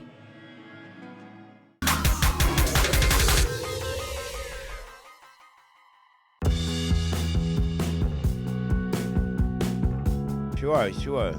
The tourists, them love it, and it well set up with the tourists, them will buy it. I wouldn't venture in that in Jamaica, maybe another country. I don't think there's a big niche for it, unless you're working in like the hotel industry. Banana. As a young youth, it does not interest me. It's a talent, you understand? So a man can't keep doing it to reach a different levels. Mango. And it's good for young people because you can show your skill, get recognition, and as well be a young entrepreneur. I don't even know what's the market for that or who would even entertain people like that. It's a risk. Orange. It's a really good career because people can be paid for something that they're really good at. Plus, it's really creative. I don't see the sense Because when you design the food, it's still going to eat up and mash up in your belly, so it doesn't make no sense. Yes, but it's only for, I think it's the hotel industry alone. Melon. I think there's a viable industry because there are a lot of vendors nowadays that are selling fruits and vegetables, and it's just a creative way to get your product out there more. Fruits and vegetables is an international thing. It wouldn't be marketable, so I wouldn't really agree with that. All of those things, the tourists them like it.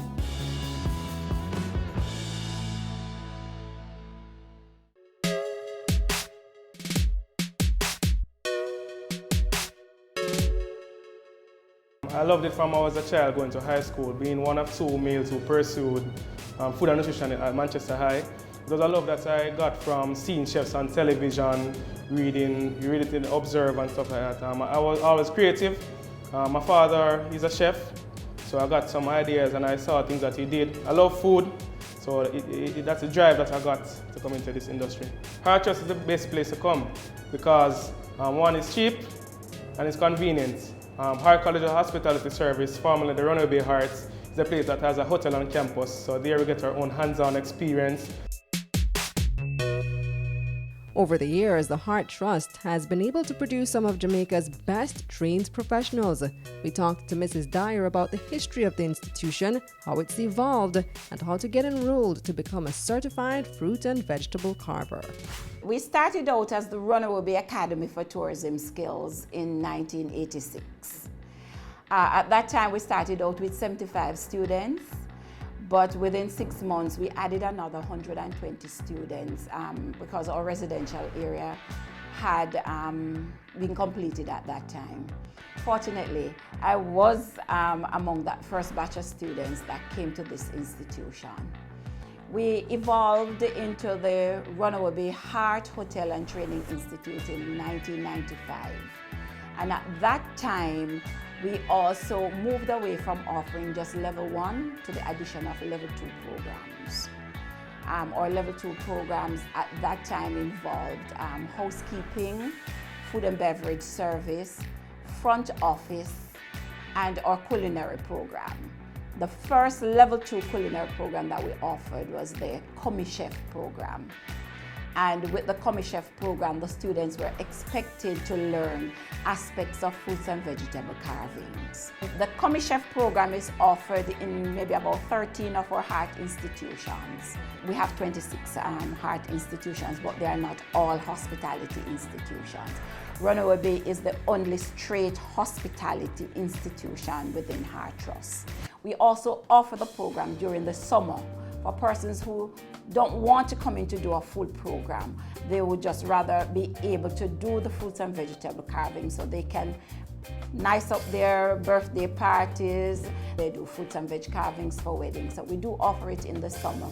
For the 5-day workshop, all the person basically needs to take with them is a paring knife. We provide all the fruits and vegetables that they work with to carve.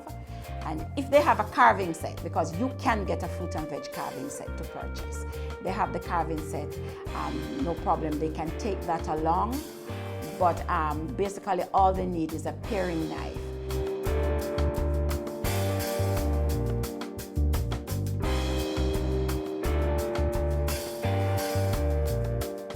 The cost of that course, well, I can't tell you what it's going to be for this summer with the inflation and everything, but we normally charge $6,500 for that course because we provide everything that they work with.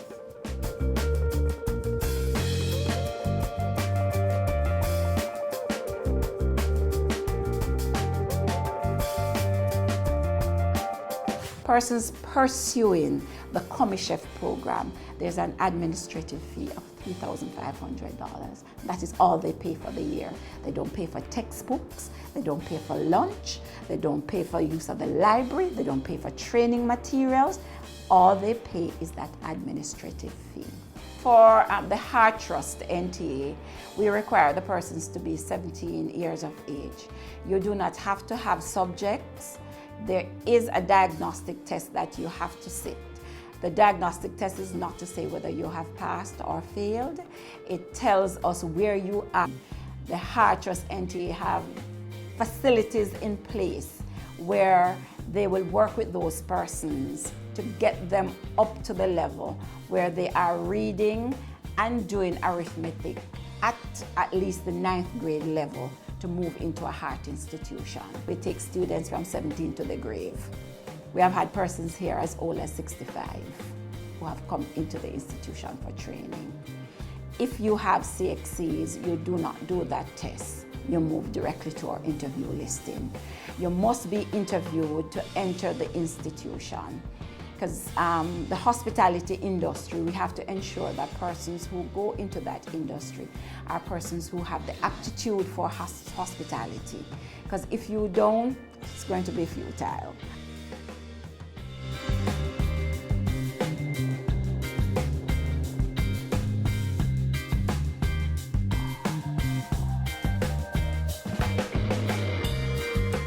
We have now moved the application process to an online process, and it's ongoing. Persons can log into the Heart Trust website at any time and complete the application form. If you are not able to do that, you can walk into any of our employment facilitation services offices or our regional offices, and we have persons there who will assist persons in going online and completing their application. What a lot of persons do not understand is that people eat with their eyes. And if something is not beautifully presented, I am not going to eat it. Have you seen it? It's BATV Live. Live streams of business news weekdays at 7:30 p.m. Stay on point Thursdays at 8 p.m. with our Business Current Affairs show, and Weekend Business Report Saturdays at 7:30 p.m. wherever you are. Log on to our Facebook page at Business Access TV or visit our website at batvja.com. Live and at your fingertips. Business Access TV, serious about business. Your business matters. Business Access TV offers you the most innovative and effective advertising solution for your business, specializing in B2B sales, cost-effective solutions, the customers you want, the repetition you need. No matter the size and nature of your company, your business matters. Call us at 876-618-2870 or email us at sales@batvja.com. Business Access TV, serious about business.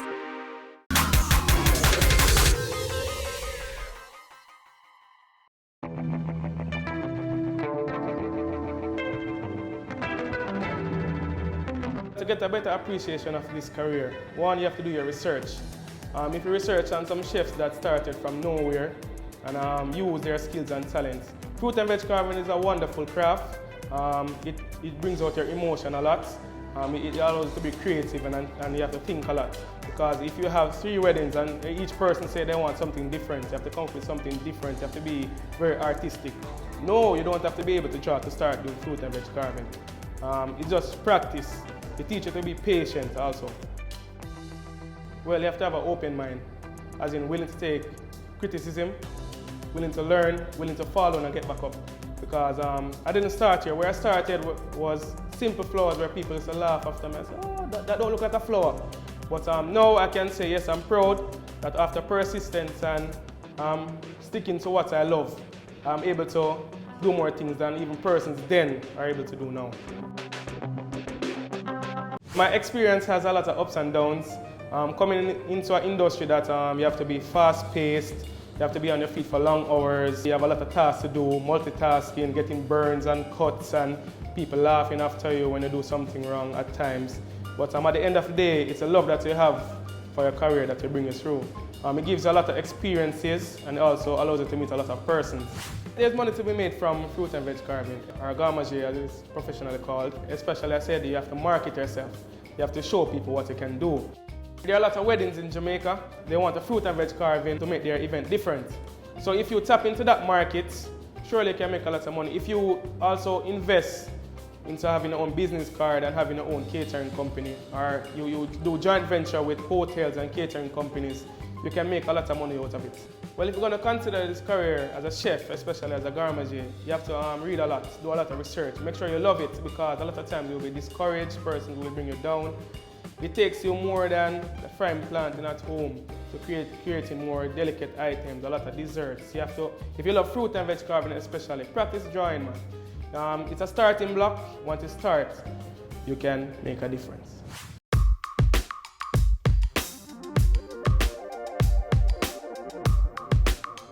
Compensation is based on the level that you are at. If you are just getting into the trade, you'll be limited as to the amount of carvings and the levels of carvings that you can do.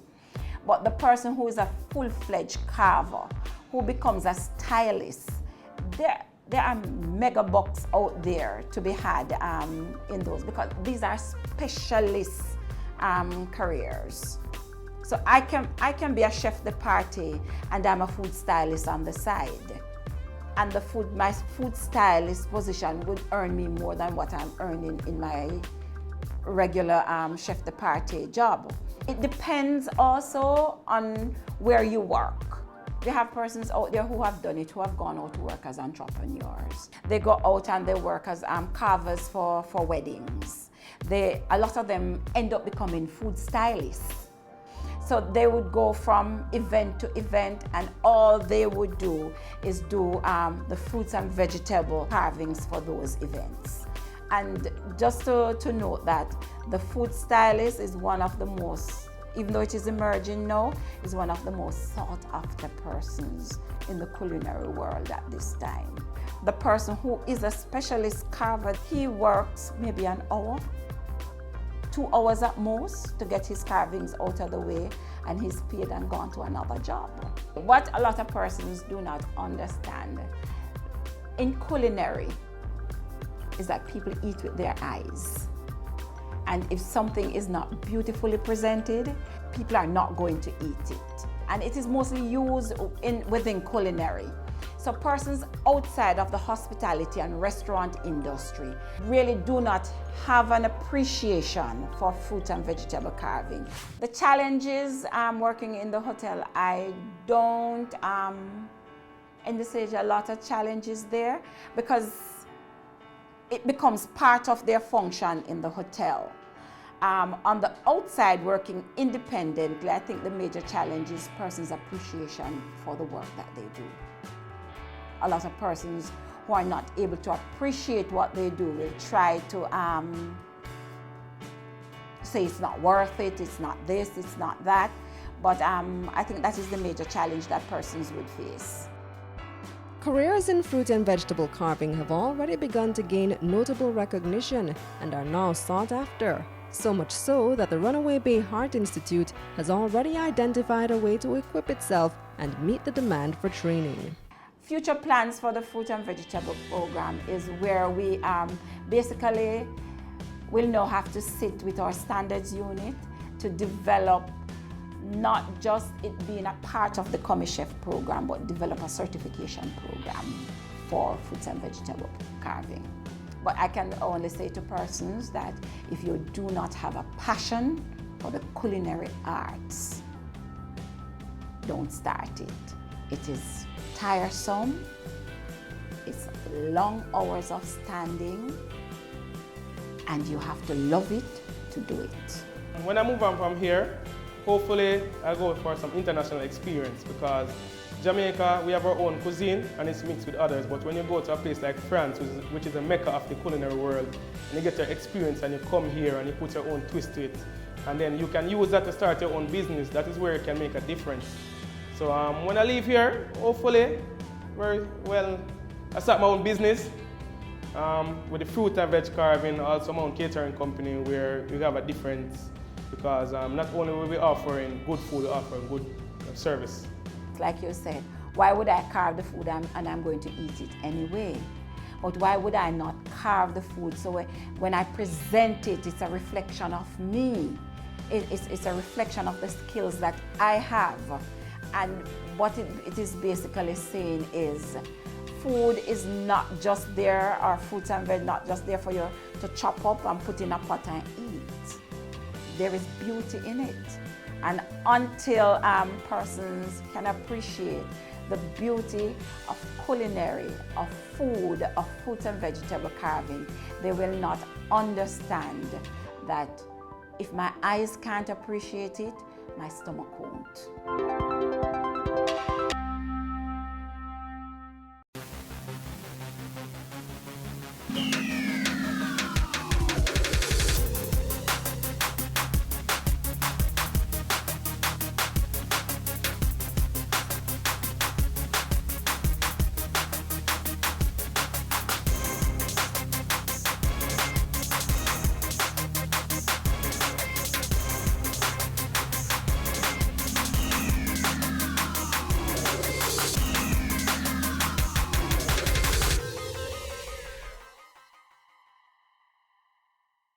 Now presenting the Jamaica Social Investment Fund ICDP Enterprise Development Project.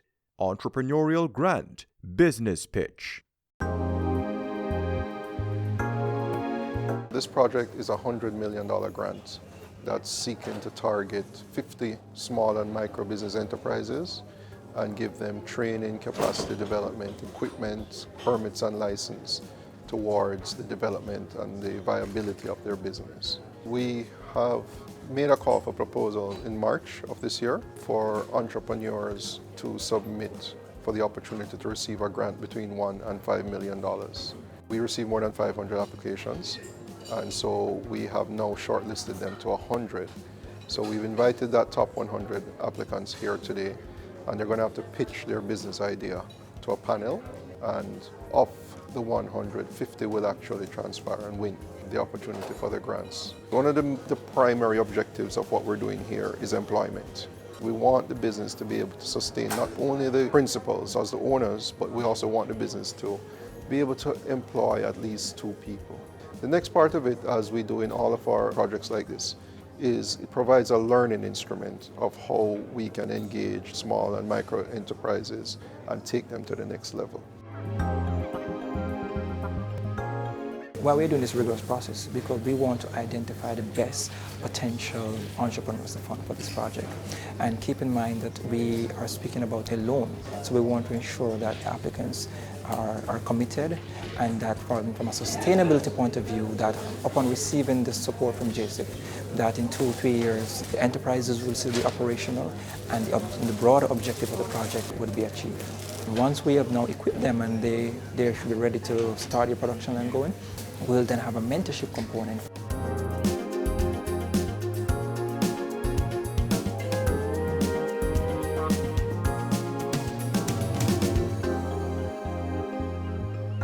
It has been a very competitive process.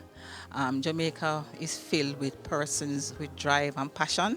We're expecting that the best will be selected.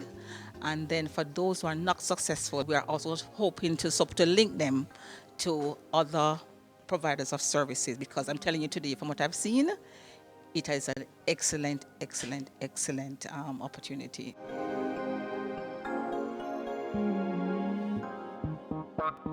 It's worthy of note that many persons coming here today already have some kind of semblance of a business, but they need the additional support to move that business to the other level, as well as some persons that are coming with those proposals to start from scratch. On behalf of the JSIF, we want to really thank the DBJ and other partners from UWI who came to be part of the panel, and just to remind you that the JSIF is here and we're investing for community development.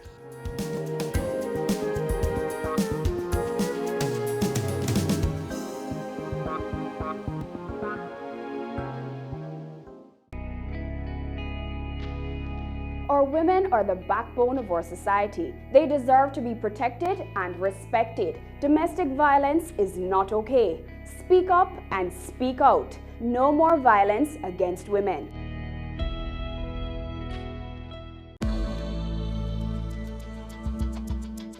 Did you know that the average person walks around with 10 to 20 pounds of fecal matter in their colon? Sounds unreal? Well, you've tuned into the perfect episode of The Good Life with your host, Amita Prasad Webb. You'll learn all about colon cleansing today.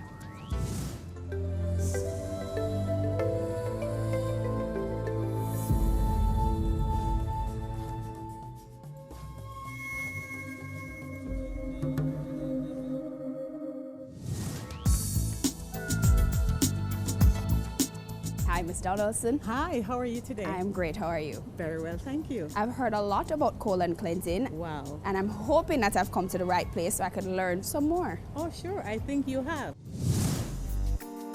All right. So talk to me about Inside Out. Well, Inside Out is basically about cleansing. And it's also about letting go. There are some times that we tend to hold on to a whole lot of things in our lives. So we are here to help individuals to know that the beauty about health is about letting go. Many years ago, I became sick. I was sick and tired of being sick and tired. And I came to that point when I really wanted a solution. And doing my colon cleansing has helped in a number of ways. I felt so good, I felt revitalized, and I started looking younger, and I started feeling better. After just doing one session, I realized that the challenges that I was facing was no more. Those big old pussy bumps in my face had actually reduced.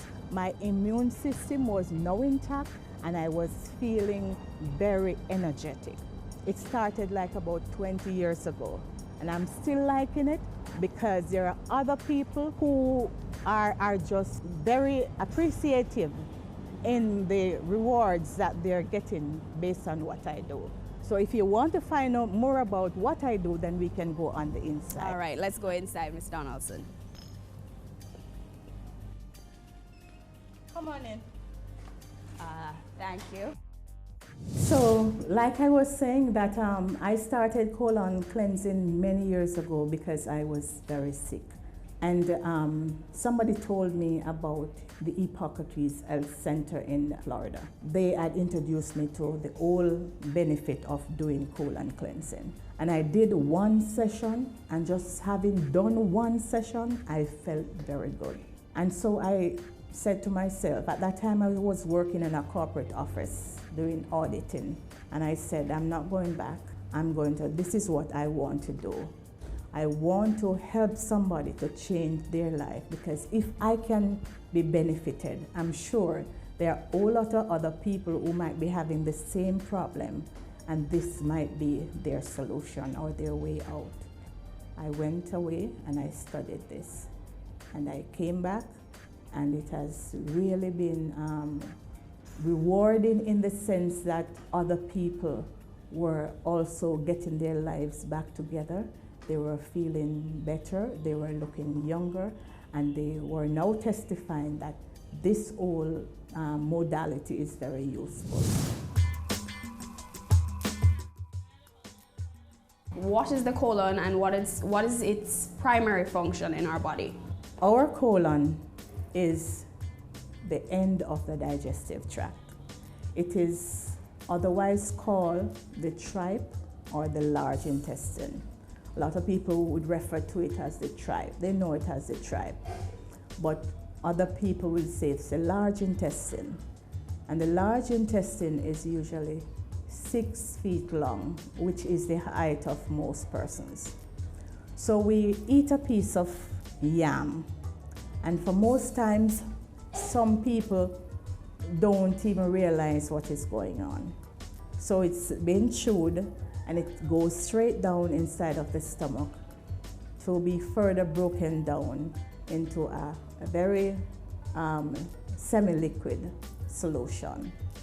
And after the nutrients is taken out by the colon and the water is being absorbed, then the nutrients and the water will go via the intestinal tract, which is inside of the colon, ready that some people will say they don't need to do a colon cleanse because the colon is supposed to take care of itself in terms of doing its cleansing. But there are sometimes we overeat a whole lot. And when we overeat, not only do we overeat, but sometimes we snack in between. The body is of such that each time you snack, the body will leave the old food and it will start on the new ones to break it down. What will happen to the old food is that depending on what you eat, it will either ferment or it will putrefy. The same thing as rotting. We are saying that if the colon is supposed to clean itself, there are sometimes because of what we eat, then the colon is not able to clean everything in entirety. So give me some examples of foods that would ferment in the body. It's the carbohydrates that we eat that will ferment, and the protein would rot. And as Jamaicans, we eat a lot of carbs. We eat a lot of sweets, a lot of pastries and these things. And we have a saying, before good food wastes, belly bust. And so when we do a colon cleanse, It's not only for the colon, but it's also to help those other internal organs that doesn't have an outlet for themselves to get rid of all of those things that have been backing up in the system for years. You would have noticed that the colon is not a straight tube. It has all of these little grooves and corners, and things can really be able to stay there for years. So with proper hydration, what the water does, it will go inside of the colon, it will pull out all of those waste, and it will also help in the whole evacuation process. I can only imagine someone having food sitting in their system for years upon years upon years. What are some effects of really poor colon health? It is said that every organ, every cell, every tissue is fed through the intestinal tract. What it means, therefore, if the colon is not clean, the entire body is also dirty. And you'll find that after a while, if these toxins remain in the system, it will cause a lot of gas. It will create a lot of bloating, a lot of distension. And because of how the colon is made, with the material being able to stretch, the colon can stretch, and it can stretch into what is called a megacolon. So when that megacolon occurs, what will happen is either the person feels so, there's a lot of discomfort, and the other organs, the other internal organs are also challenged. Diarrhea also is an indication that the body is very impacted. When there is impaction, it creates a lot of toxins. Toxins can cause weakness in the heart. It can cause joint pains. It can also affect the kidneys. It affects the heart, the liver, and all of these other internal organs. The pancreas that produces the hormones. You mentioned a lot about diarrhea, but I noticed you didn't say anything about constipation. Is constipation an effect of poor colon health? Oh, sure, it is. And by and large is why I see a whole lot of people. There are 3 types of constipation. Okay. There is drug-induced constipation. That one comes about as a result of taking some medication and not taking enough water. Mm-hmm. There is also the common constipation, which comes about because we might not do enough exercise or we might not take enough fiber. And you might want to know that fiber is the colon's best friend. But the more serious constipation is the constipation that is called concealed constipation. You go to the toilet and you do a little much. Okay. Yeah? But there is a whole lot that is left on the inside. Mm-hmm. And it keeps backing up and it keeps backing up until one day there's a pain somewhere around here, or there is bloating or distension, and you find out that eventually you're not able to go. And some people say that they're having good bowel movement. If you're not having like 10 inches of stool at one point, you are constipated, right? How do we guard against constipation? You need to ensure that you're taking enough water. Not all of us can take a lot of water at the same time, but gradually, you can start with some, maybe like coconut water, until you're able to acquire the taste, because some of us don't like water taste. And 70% of the activities in the body is done through water. So we should ensure that we're taking our water.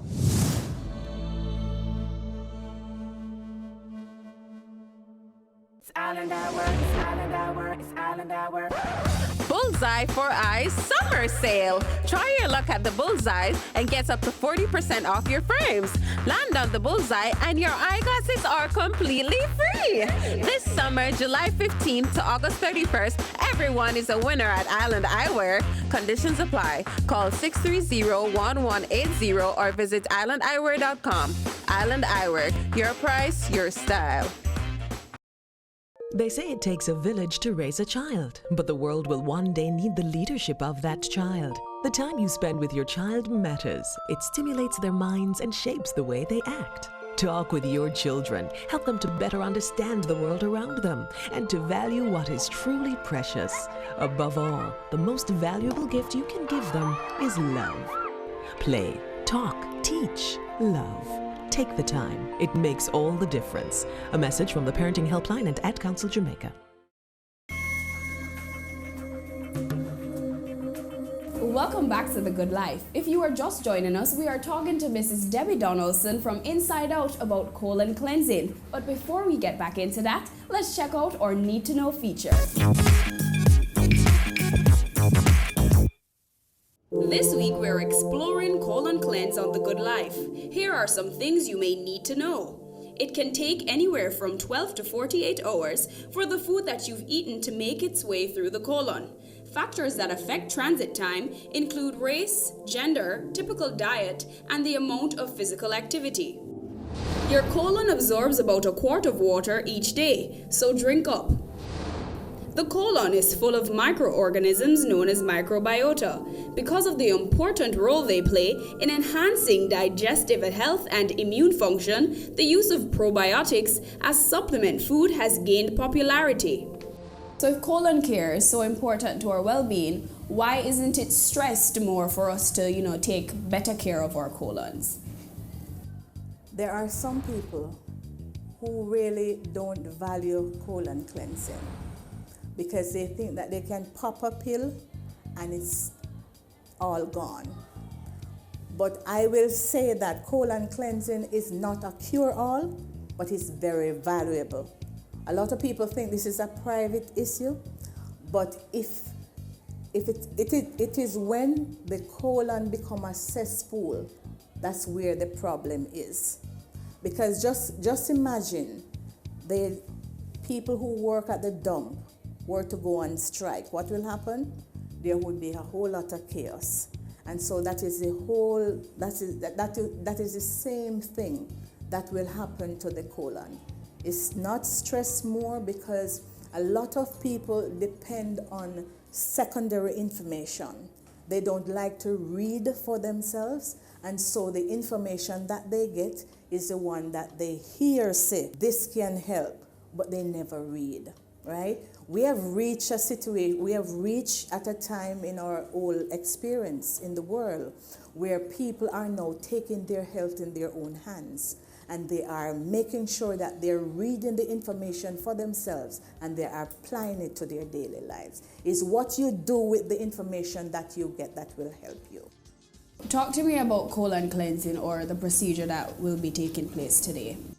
Colon cleansing is a very valuable modality. It has been in existence since beyond the 1500 BC, where the Egyptians started using enemas. They used to use like little tubes to take care of the whole constipation process. But with modern technology, we have graduated into this whole sophistication of colon cleansing. What we do really is to use a sterilized, disposable speculum. And this is actually inserted by the rectum. It is inserted by the rectum, then it's attached onto our machine. And the water goes up into the rectum, it softens the stool, and then it's evacuated through the whole business of peristalsis. So it will create an urge to go, and then the feces will be evacuated. Now this process continues up to 45 minutes, during which time the person is properly draped. We make sure that they are very comfortable, and at the end of it, they will be invited to use the toilet to empty out whatever is left inside of their bowel. All right, so the procedure I've just introduced to you, I would really like for you to experience it. Are you ready to have this whole new process? I'm willing to try.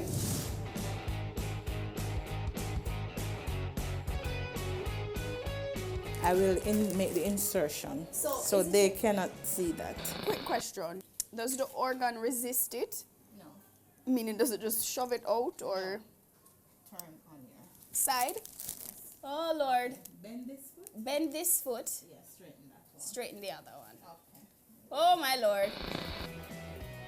Are you comfortable? Yeah, all right. Okay. So, if you have little bubbles in your, whoa, Lord, if you have little bubbles in your gastro tract, How does the water affect that? How do they come out? Because the water is going in there now. Yes, it will come out. Little bubbles is an indication of gas, in right. your system. All right? If there's a whole lot of gas, it will trap your feces on the inside. So there's a whole lot of bubbles coming out. And also residue is coming out. I had one meal, so.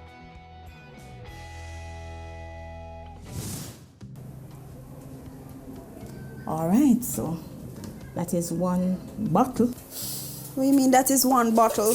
Oh my God. So we are filling up again so that, and this is a gravity-fed type of system that we have, right? When the water comes from above and goes up, it tends to have it's more effective than if you were to have a pressurized system on it. How much water do you usually go through? Or 3 of these? 9 gallons. 9 gallons? Yes. This is a gallon container? It's 3 gallons. This is a 3-gallon container. So you go through 3 bottles then? Yes. Okay. The water is changing color. You're feeling all right. And I know that at the end of it, you are going to be so happy that you did it. So when individuals come in for their cleansing, do you suggest that they eat, they don't eat? What are the steps that they should take prior to coming in? Okay, we recommend that if they have to eat, because they sometimes are diabetic, they eat as lightly as possible. If not, they can always refrain from eating until after the colon session is done. After the colon session is done, then we recommend that they also eat as lightly as possible to introduce the foods again into the system. How young can a patient be? As soon as the children start eating from the family table, that's when the problem begins. So it's solid food then? Yes. I have had children as young as 4 years old that cannot pass their feces. Okay. All right? But I normally recommend like they do enemas for those children. Well, you're doing very well, I must tell you. First of all, we had gas coming out, right, which paved the way now for the stool. We take our final break here on The Good Life. When we come back, I'll be finished with my colon cleanse and I'll tell you. It's season 12 and Wealth Magazine Business Access is here to keep you business savvy. With an impressive mix of some of Jamaica's most inspiring business moguls, we continue to keep Jamaica informed, empowered, and ready to dominate. Tune in Sundays at 5 p.m. only on BATV. You're watching Business Access. Business Access. Business Access. Business Access TV. Serious about business.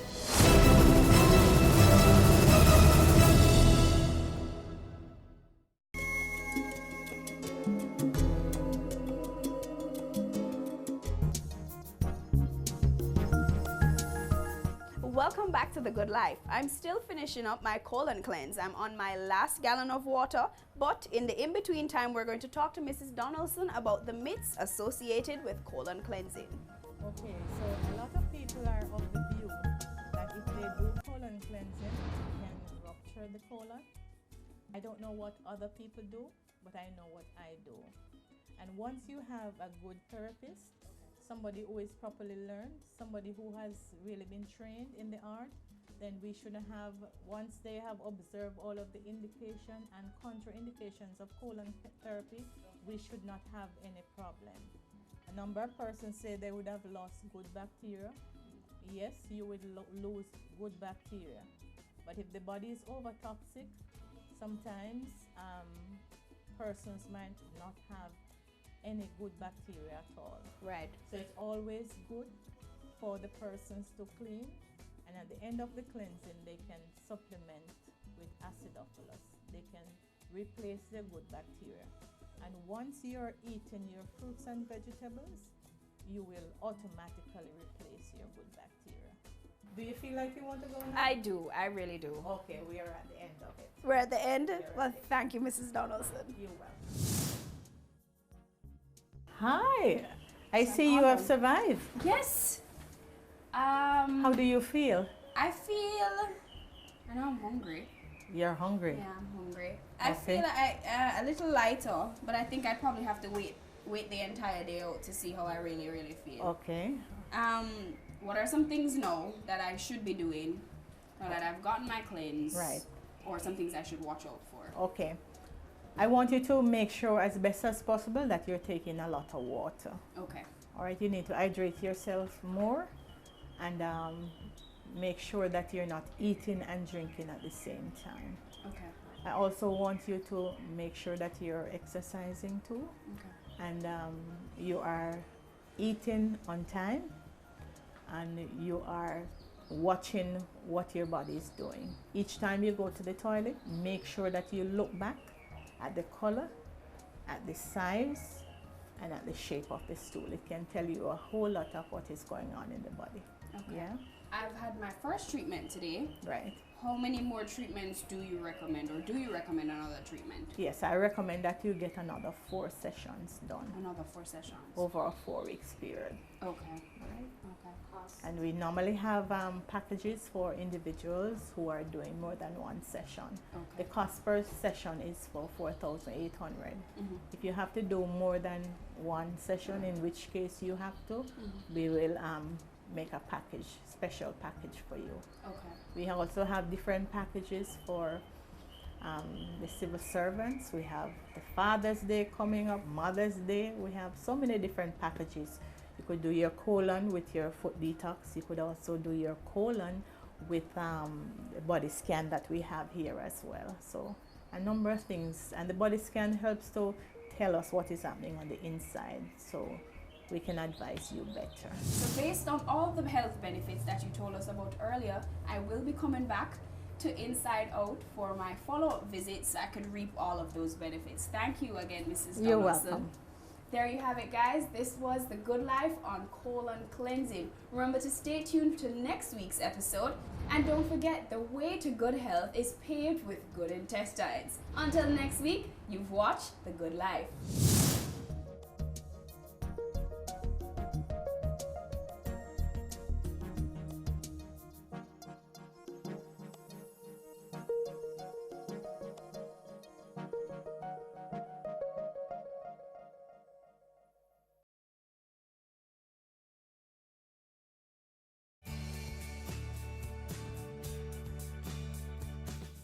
The Jamaica Stock Exchange wishes to help to develop the social sector. To that end, they have formed the Jamaica Social Stock Exchange, which is a safe, efficient, and transparent platform that aims to promote social projects that build Jamaica and will inure to the benefit of all persons living in the country. The Jamaica Stock Exchange is a company that encourages and mobilizes capital for the main market. And that is the market that is not the social sector. Now, the Jamaica Social Stock Exchange is really geared towards the social sector to help to solve social problems in the field of health, education, about children, environment. Those are some of the things that we consider social problems. And so it is to mobilize the capital, allow persons who have a desire to invest in a social good, to invest in the social stock exchange.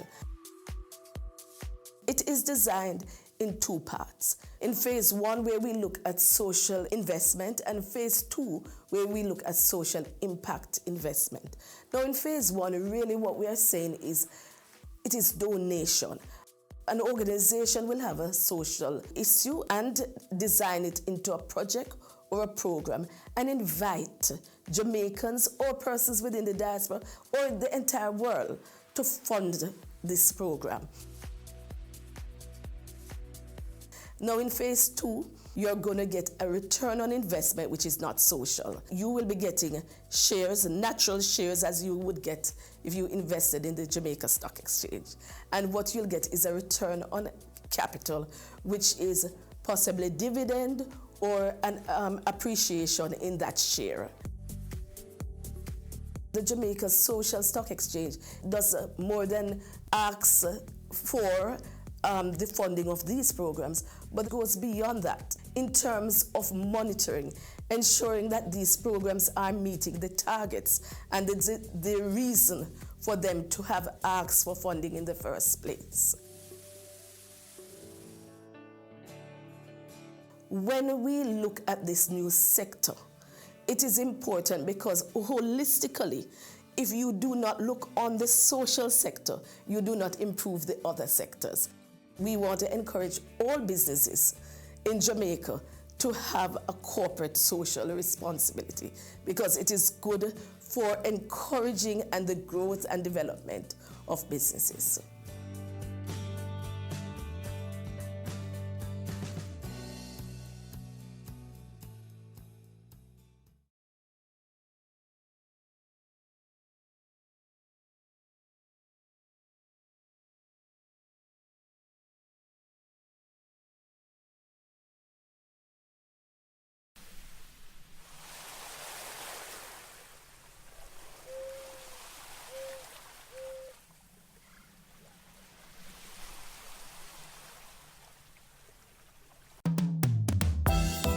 The Caribbean is a rich biodiversity hotspot. It has over 11,000 plant species, and about 72 of these are found only in this region.